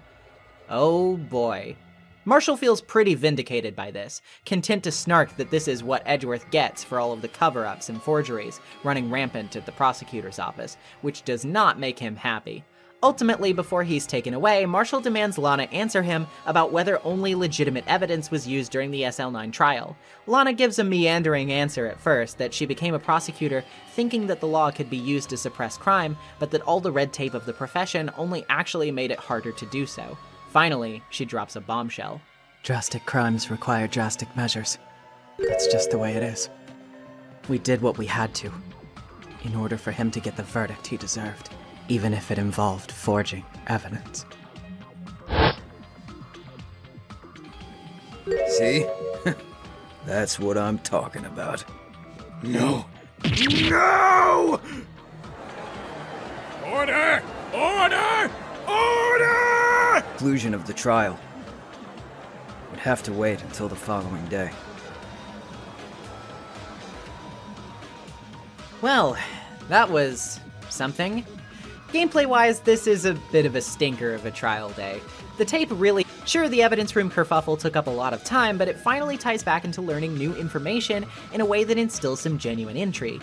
Finally, we have some faces and names and concrete events to base our understanding of SL9 around. It only took us until the literal last investigation to be given this stuff, but now we can finally start to expect the floodgates to open. Not to mention, Marshall is pretty compelling, and his reasons both for resenting the prosecutor's office and being so determined to open the case back up make perfect sense, now that we've gotten said info. Corruption isn't exactly a theme that hasn't come up in this game before, but it's certainly a much stronger star player in this episode's narrative than it has been previously in the series. The way this day ends is frankly brilliant, with not only the reveal that the criminal is likely someone very high up on the chain, but that the top brass in question probably isn't very opposed to the very methods they've used Edgeworth as a scapegoat for. Poor Edgeworth, honestly. He is really taking this hard, and it makes a lot of sense as to why. With all the disparate trails we've been following finally starting to converge, the scope of our investigation refocused, and the momentum really drumming up, I'm pretty happy to be done with VHS tape hell, because even though our ride ahead isn't bump-free, it's about to get crazy nonetheless. The night Joe Dark murdered Neil Marshall, he was actually trying to save her, who Dark had taken hostage. Bad regardless, but especially scarring for someone so young. Ugh. It sucks to have to ask her about these events in more first-hand accounts. She said she was at Lana's office at the time, waiting for her to finish her work so that they could go out to dinner together. Suddenly, Dark escaped from somewhere in the building during an ongoing thunderstorm, and during a brief flash of lightning, Emma saw Dark standing over Neil with a knife, a visual so haunting that she couldn't help questioned about anything more than the initial attack. His arms, and though she didn't remember the stabbing well, she drew a picture of what she remembered for the police. As for why Dark ran all the way to Lana's office if he was in the police department, well, at this time, Lana too was a detective who was working there, and after SL9 she was promoted and transferred to the prosecutor's office as chief prosecutor. All of this. Back in her detective days, she says, she worked with Gant and they were an unstoppable pair. She had actually become a detective solely so that she would have first-hand experience dealing with crimes herself, so that she would be better suited, who also was promoted to his position of chief of police because of SL9. At the time, their team of detectives on the case, of course, consisted of Marshall, Angel Starr, and Detective Goodman. This was also the first time Jake and Neil had worked on a case together. After painstaking work to catch Dark, they had finally brought him in for questioning, but during his questioning, he escaped the room, which is when he tried to kill Emma. After what happened, Lana got to the scene first, finding Neil's body on the floor, and both Emma and Dark unconscious. Supposedly, she says, Neil had landed one last blow before his death, which knocked Dark out. In a panic, Lana retrieved Emma, taking her outside, and then immediately arrested Dark afterward. After hearing all of this, though, Phoenix is very suspicious. It's just not believable, right? That everyone involved in the current case was involved in SL9. It's way too convenient, and it reeks of something big and insidious. The case may officially be solved, but there are people, as we know, who disagree with that assessment, and by now we should obviously be on the same wavelength. We'll never know more unless we visit the original scene of the crime, though, so we'd better get down to the police department and see what we can do.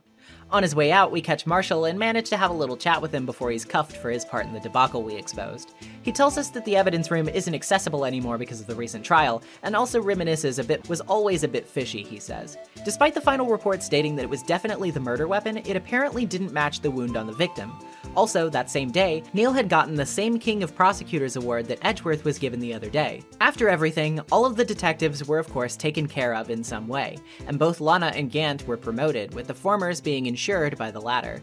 Ever since moving to the prosecutor's office, he says Lana has been totally different, but he still hasn't ever been able to get her to open up about it. As he leaves, he tells us that Edgeworth ultimately isn't to blame for presenting the false evidence, as it was handed to him by Gant. Nobody is really hanging around criminal affairs on account of a meeting in the conference room, but the chief detective tells us where Gant's office, the scene of Neil's murder, is. There's huge church organs there, fittingly bombastic for a guy like him. As Emma plays a note on it though, the man himself predictably shows up, and it's a bit eerie to have him already hanging over our shoulder despite his smile.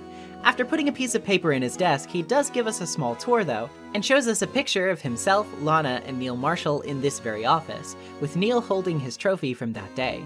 Something seems off about it to Phoenix, but he can't quite put his finger on it. Before we can really figure it out though, Gant quickly decides to go ahead and lock up, and not so subtly ushers us out, escorting us to the department entrance. He pretty obviously doesn't want us in there for some reason. Well, at least Gumshoe's finally back, having been serving coffee in the meeting. It's not looking good for Edgeworth, he tells us, and he's pretty worried for him. As for SL9, he's been reading up on the file, and he thinks he may have come up with something about the murder weapon. The tip broken off of Dark's switchblade, he clarifies, was found in Neil's body, and he gives us the autopsy report to give a scan. As for Dark himself, he was apparently just a businessman prior to his killing spree, but one day he accidentally hit and killed someone with his car, and went on a spur-of-the-moment spree, killing witnesses and witnesses of him killing the witnesses. He tried to bury the bodies, but then killed a jogger who saw him doing that. Finally, sometime afterward, he gave himself up. Despite all of this being the story, Gumshoe says it's mostly conjecture, as it was never really proven beyond a shadow of a doubt, which means he likely would have gotten off unscathed if it weren't for Neil's murder and what ensued afterward. We tell him that to follow up on all of this, we really need to look into Gant's office, but he's not crazy about the idea of sneaking us in with his credentials, considering it would almost certainly lose him his job. We can't even use Goodman's spare ID because his info was wiped the day he died. Seems we'll need to give a look around for something that may convince Gumshoe to budge on this dangerous undertaking. Back at the prosecutor's office, Edgeworth is finally out of the meeting too, and throws something he was in the middle of writing on the ground when we enter. He blames himself for the forged evidence, of course, as is his tendency to do. Guy's just too hard on himself. He also worries that the evidence list he has for SL9 is way too short, apparently only half as long as those he usually gets. When we show him the Gantt team picture from the chief's office, Emma points out that Neil's trophy looks different than Edgeworth's, which prompts him to tell us the story of how the statue was first made.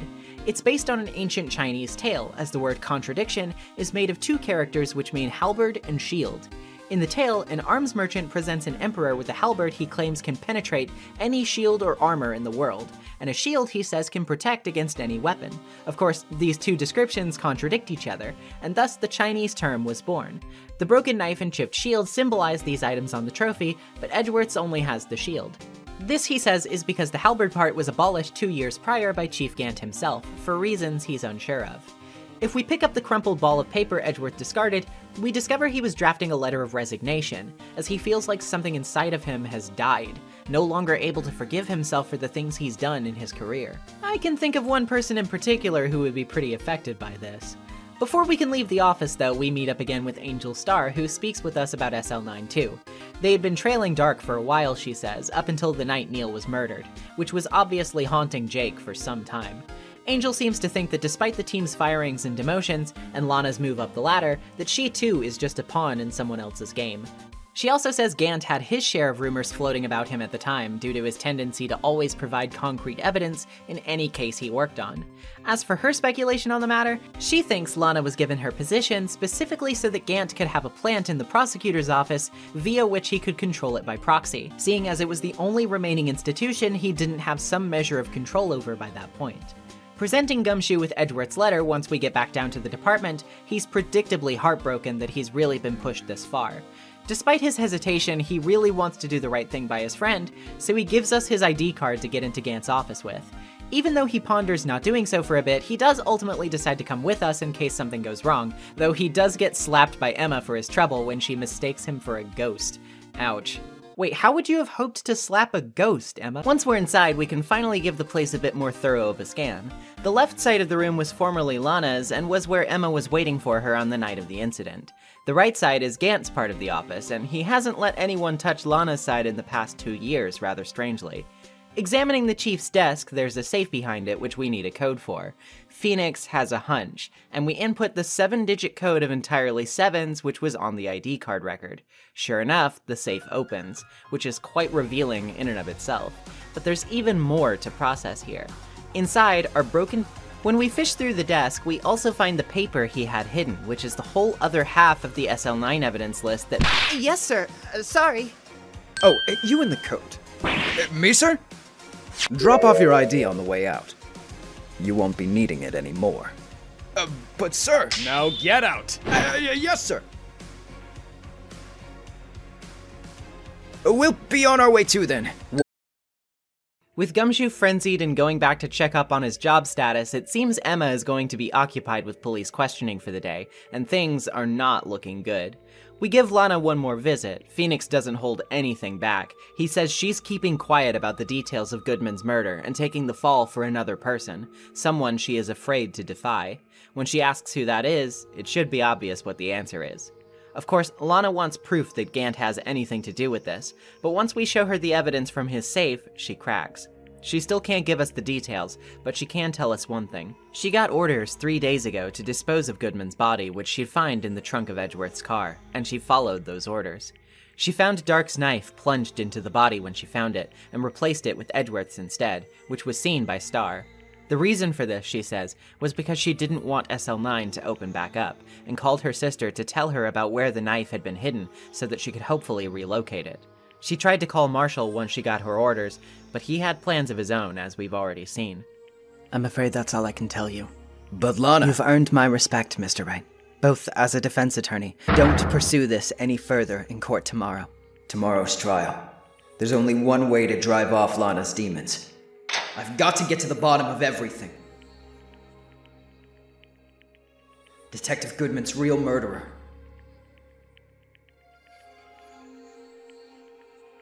And what went down in the chief's office 2 years ago? Finally, we're at the home stretch. And what an eventful investigation this was. It's so refreshing to finally have a solid idea of this case, and even more so to know who we're going up against. I'll save more of my overall thoughts on Gant's character until we're done with the final trial, but needless to say, he has flawlessly transformed from being vaguely threatening but mostly likable into a total monster. And he didn't even really need to undergo some kind of personality whiplash to achieve this transition, which I think speaks deeply to the quality of his character writing. It's satisfying to finally have a lot of the final pieces put in place about the build-up to all of this, though I will admit I do think Joe Dark's killings are ultimately pretty cartoony when we actually get to hear about them. The whole killing witnesses and witnesses of witnesses and a jogger thing reads like an escalating punchline rather than a serious account of a crime, but ultimately it is just sort of set dressing for everything that occurred afterwards, so it's not a huge deal worth complaining about. The investigation still takes its sweet time, and the problems I mentioned before of telegraphing where to go and what to do are still very much present, but I feel like the conveyance is at least slightly better, and the fact that the developments are, in my opinion, more exciting does help to ultimately make it all feel more productive for its runtime. We're finally coming up on the truth, and the truth is bigger and more intimidatingly climactic than any we've previously arrived at so far. So let's not waste any time. Let's ruin this man's whole career. Edgeworth greets us in the lobby, and Phoenix asks him for help exposing Gant. He's reluctant, but he seems like he'll probably budge despite his fear. As the trial starts, the man himself immediately takes the stand to say that Lana has words for the court, words he no doubt suggested very heavily that she say. She says the trial should end immediately because she's already confessed, and even tries to forfeit her right to an attorney and fire Phoenix. The judge seems on the same page, but Edgeworth objects, stating Lana's guilt has not been proven by the prosecution yet, while Gant suggests he shut his mouth. However, he doesn't budge, saying the sudden heel turn suggests that deals are being made behind closed doors, and then calls Emma to testify. The truth must be exposed, no matter how tragic, he says, while Gant warns that he's going to regret this. Emma tells us about the day that Dark kidnapped her, of course, and ends her testimony by talking about what she saw in that instant. Pressing her for details, she seems to have been lost. Here, we can present the evidence list, because wouldn't you know it, inspecting it in 3D allows us to see something very interesting on the back side of it. It's Emma's drawing. Phoenix also calls for Edgeworth to show his half, testifies about the drawing. She says she must have fainted afterward, but that the picture shows exactly what she saw in that instant.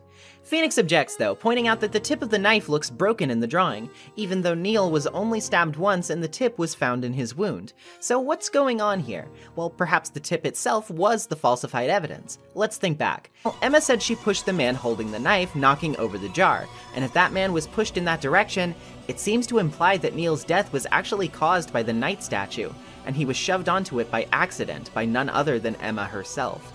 This, of course, destroys Emma to consider, as she screams and passes out. Lana absolutely grills us for pinning the crime on her little sister, demanding to have proof, and Edgeworth claims that if Neil didn't die immediately, he might have left a message behind. The proof is once again the dots shows that Emma's name was definitely written there.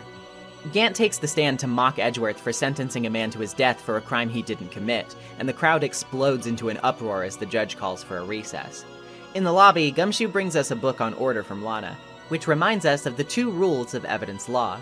She relays the message that if we really intend to take him on, we're going to need it. This case has hurt too many people, and we know there's got to be more to it still, and we know who's orchestrating all of this. It's time to end it all. Back in court, the judge warns Edgeworth that he's to face harsh penalties soon, to which he accepts and even relinquishes his right to call witnesses, handing the privilege over to the defense, which the judge accepts. As for our next witness, who else could it be but Damon Gant himself? He shows up, but warns us that as chief of police, if the testimony seems to be a waste of time, he can refuse further testimony. The judge and Edgeworth both imply that there may be some risks to that for him too though, so we're basically locked in a game of legal chicken with him right now. Gant testifies that he went to the office after the crime and found Lana, who had arranged the crime scene to erase any traces of Emma's guilt, claiming that he had no involvement with the forgery. Of course, he's lying. Presenting the jar will prove as much. After all, he had pieces of it hidden in his own personal safe, and the second half of the evidence list in his desk. He denies it, predictably, even accusing Phoenix of forging the evidence himself. He also says that we can't prove when that evidence was discovered, and claims they're effectively worthless if found after Dark's conviction, once again denying the forgery and saying it wouldn't have helped him in any way to do such a thing. He's surprisingly upfront here, actually. He maintains his jovial attitude and carefree disposition as he casually states that he was bound to get Chief of Police anyway, and that he wouldn't need SL9 to get his promotion, and that he wouldn't be anyone's accomplice if there weren't some benefit to him involved, because he really only cares about himself, and certainly doesn't care about helping Emma. It's genuinely kind of chilling how he says this without a trace of cartoonish malice or overblown evil. He's just that kind of guy. He always has been. Phoenix still points out an accomplice, however, namely Lana, who he says was appointed chief prosecutor by Gant for his own gain, so he could control the prosecutor's office through her. Of course, he wants some proof of that, and the judge asks us to definitively tie Gant to the murder. Of course we can, in the form of the ID card record. The high-level ID comprised of all 7s obviously belongs to Gant. We know that because it's his safe combination, and that means he was in the evidence room on the day of the murder. He concedes that he went there, but he says he comes and goes as he pleases, and that this proves nothing. How can we prove that he met Goodman in particular? Well, remember Goodman's lost item report? Goodman would have had to file that report with Gant, and it was transferal day, so he wouldn't have just let it go. If Gant had simply lent his card to Goodman, it would be found on his body afterward, so obviously they went to the evidence room together. Phoenix accuses Gant of killing Goodman, then calling Lana for disposal of the body. So then how did Goodman's body move from the evidence room to the prosecutor's office if Gant and Lana never left their respective buildings that day? Well, that's where the seemingly unrelated screwdriver comes in. Remember how Gant asked Edgeworth to take this random piece of evidence with him to store in his office? Remember how Edgeworth was briefly at the department to receive his trophy? Gant stuffed Goodman's corpse into Edgeworth's trunk after asking him to take this random piece of evidence back to the prosecutor's office.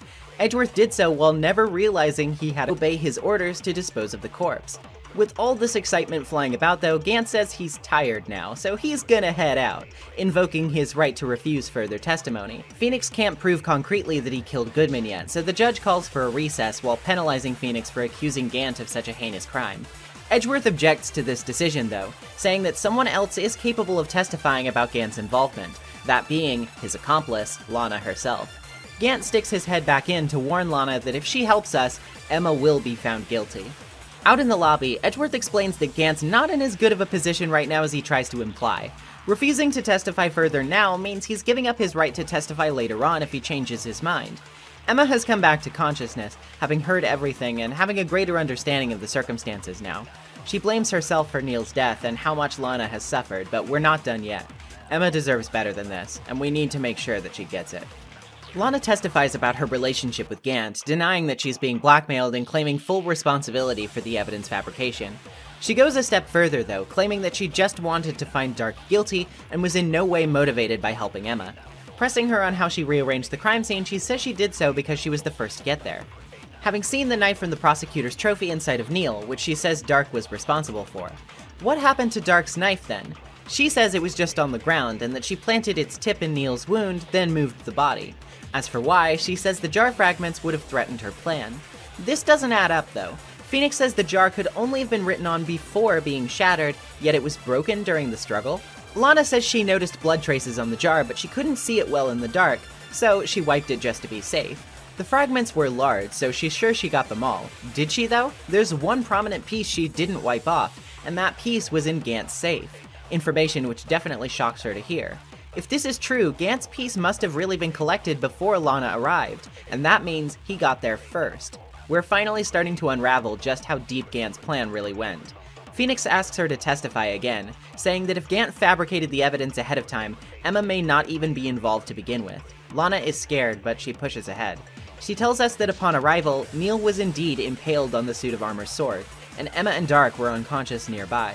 She genuinely thought Emma had done it and erased the evidence to protect her, claiming she had Gant help her remove the body from the sword and move it. She also says that she has proof that Neil was on the armor, which we should have gotten from her earlier. Wait, what does that mean? Oh, it's tucked into the back of the evidence law book. And something is up here.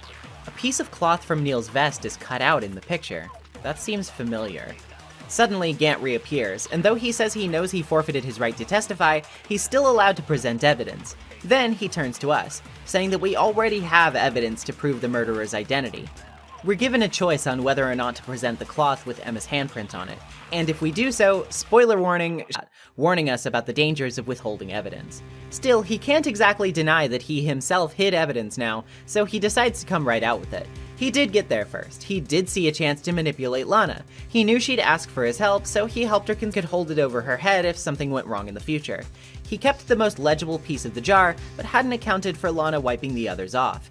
He says he kept the piece of cloth because that, in addition, could prove he didn't simply forge evidence to implicate Emma himself. I'll have your badge, boy! What's the matter? Cat got your tongue? Aren't you going to tell us how it feels? How it feels to be the one who single-handedly turned a poor little girl into a murderer?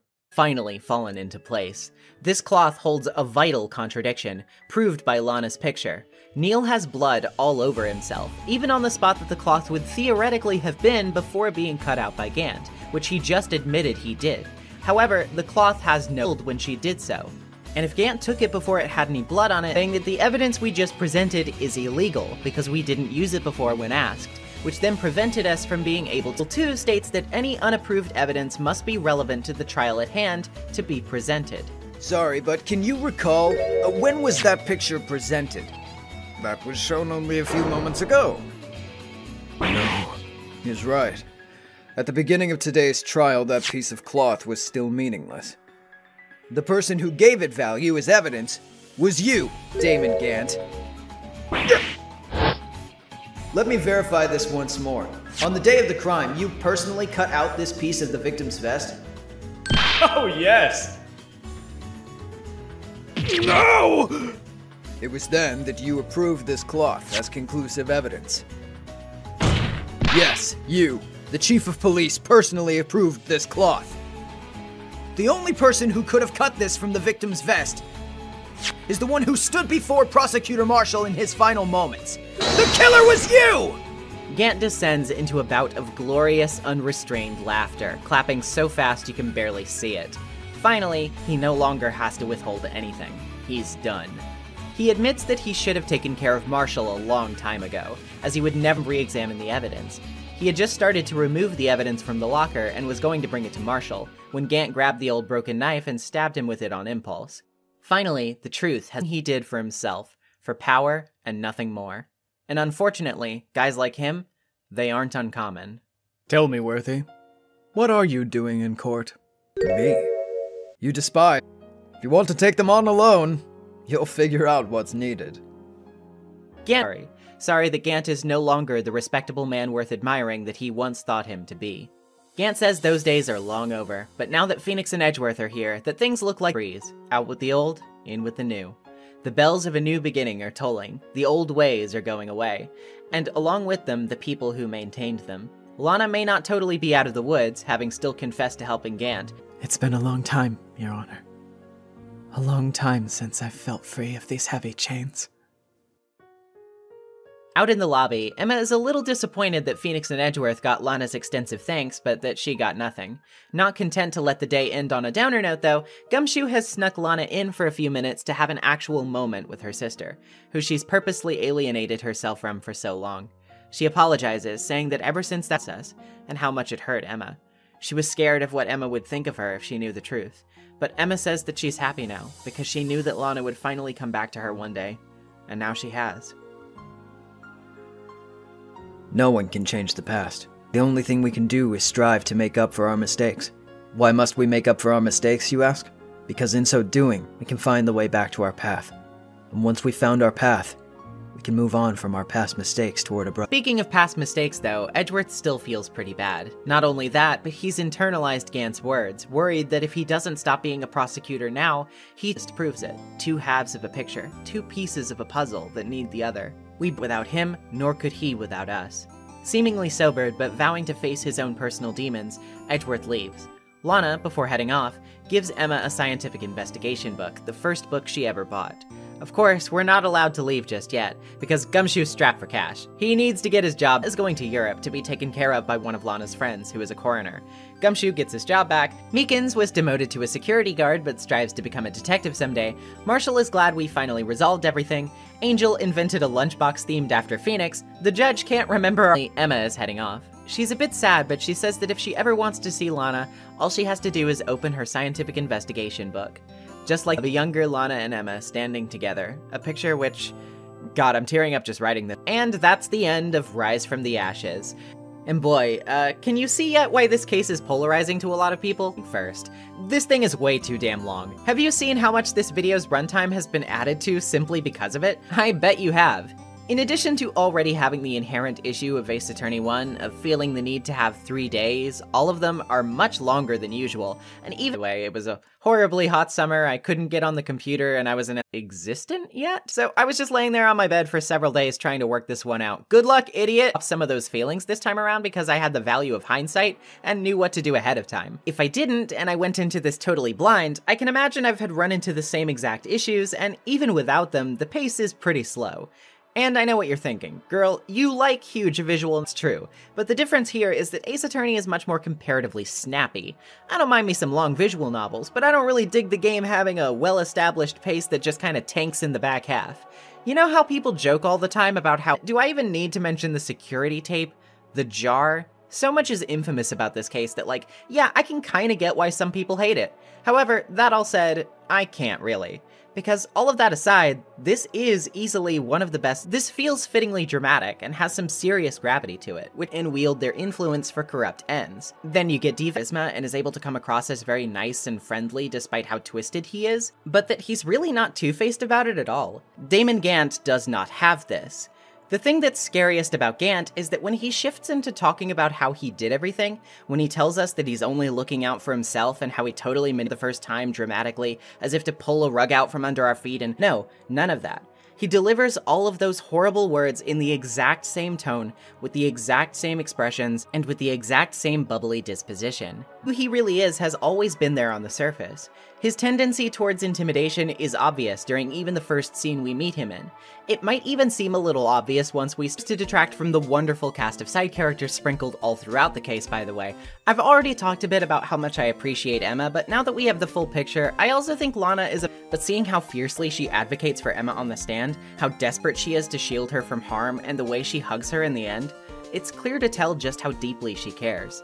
Even if she hasn't showcased it very well, and it has negatively affected her relationships, it's painfully clear just how trapped and manic she's felt this whole time. She knows she's free, is one of the most simultaneously harness over losing what mattered to her, is genuinely worth reflection. And, well, I've spoken my piece on Meekins, he's not that bad. This case here to me, which is a hard feat to muster coming off the heels of Turnabout Goodbyes. You truly begin to see the actual camaraderie building up between himself and Phoenix, the logical extent of his team up with you in Turnabout Samurai, and we also get a much better sense of his actual heart. It isn't that Edgeworth was only ever misunderstood, this is the same guy that screwed us over a lot in Turnabout Sisters after all, but we see his humanity shine through a lot more. His anxieties, the pressure he feels, and his dedication are all on shining display. Gumshoe has one of his single-handedly most based moments of all time here too, not only showing just how much he cares about Edgeworth, but also how much he's come to trust and care about you too. He's such an MVP in this case for literally putting his in case, and it just about does. I can't imagine what would have happened to him if we didn't pull a straight-up miracle in exposing Gant. And of course, it's harder to notice, but Phoenix gets a lot more competent in this case all of a sudden. He's working out a complex multi-step ruse to hoodwink the chief of police into screwing himself, a plan that if done even slightly wrong could cost him everything. Yeah, pardon me if I think this is a bit of a stretch. It makes more sense if you view this with the knowledge that Takumi had just finished writing the third game where this kind of development— it's a bit much. I love what Phoenix is able to accomplish here. It's extremely satisfying and leads to one of the most feel-good takedowns of the entire franchise. A takedown which has the not really. This might seem like a bit of a nitpick, but it's just one of those things that inevitably stands escalating stakes and more than enough twists and turns to feel like it's constantly evolving. Skip ahead to the start of Ace Attorney 2. And why is that? Because Rise from the Ashes, regardless of how incredible its story is also wrapped up in the mechanics and progression of the game itself. And in this sense, I think no matter— again, with the value of hindsight, I didn't find it quite as draining on a replay. It's enough to make the frequency with which I do that a lot more rare than the other episodes in this package. I think that's kind of a shame, but at the same time, I think it's sort of quintessentially Phoenix-esque, isn't it? To have my problems with it, it is an excellent way to end this game, and worth the amount of investment it asks of us, even if it's just once, because that once is worth experiencing. It should come as no great shock now, I'm sure, that Phoenix Wright enjoyed long-standing success and sequels out the wazoo, and I always find some time to go back to it every couple of years or so. It was pretty much my first exposure to visual novels, and even if it's not exactly a straight visual novel, having just as many, if not more, adventure game elements, that's still kind of a big deal considering how important many visual novels became to me in the future. I'm not sure I would have been as willing to entertain the genre if it weren't for Ace Attorney giving me that confidence, that such a text-heavy game could draw me in and really compel me like it did. Needless to say on this channel soon enough. But for now, we gotta give this game its dues. It spawned the franchise to come, after all. It even had a live-action film based on it, directed by Takashi Miike. I watched that movie for the first time while working on this script, and to make a long story short, I think its visuals and cinematography are pretty top-notch. Some of its scenes are like genuinely beautiful and heart-wrenching, looking at you, Yanni Yogi Flashback. In fact, I'd say the biggest problem it has is just having to focus so much and so often on the plot to get through it all, to a lot of simple things about us, both in terms of just being fun, but also thematically. We value the truth, and we seek it because of that perceived value. We also want to believe in people, and we all know what it feels like not to be believed in. When Phoenix talks about wanting to help people because he can't stand knowing that they feel alone with nobody on their side, I really do feel that, because I think on some level we've all been there before. It's like Mia said in the very first episode. Things change depending on how you look at them. People, too.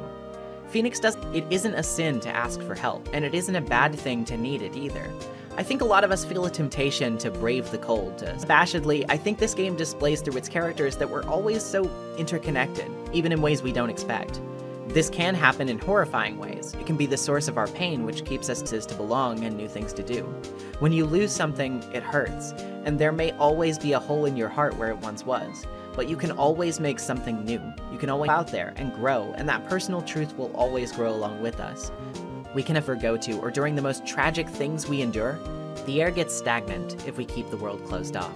We need to open the window, ourselves out, and then stand up on new feet. We can fly away. There's a big world out there.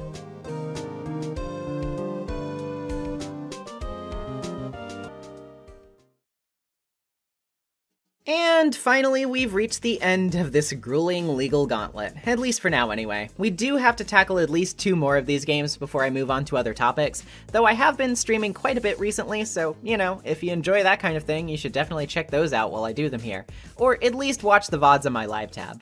Hopefully when we cover the sequel Justice for All next time, it won't be quite as long. It would have been like an hour and a half shorter if I didn't have to cover it. That's what I do for you guys. As always, thank you so much if you watched this video all the way to the end. I appreciate your support so much. If you would, please consider liking and leaving a comment so that this video is viewed favorably by the YouTube algorithm. Subscribe if you haven't already, and ring the bell so you don't miss any new uploads or announcements. If you'd like to support the channel more directly, you can hop over to my Patreon or Ko-fi, both linked in the description, or become a YouTube member for as little as $1. Follow me on social media as well, also, and Kirby SS44. Hope you've enjoyed the start of the Ace Attorney retrospective. This original trilogy is dear to my heart, and I'm excited to share what I think next time when we get to what many consider to be a bit of an outcast when it comes to this franchise. That being, Phoenix Wright Ace Attorney Justice for All. Hope to see you there. Peace.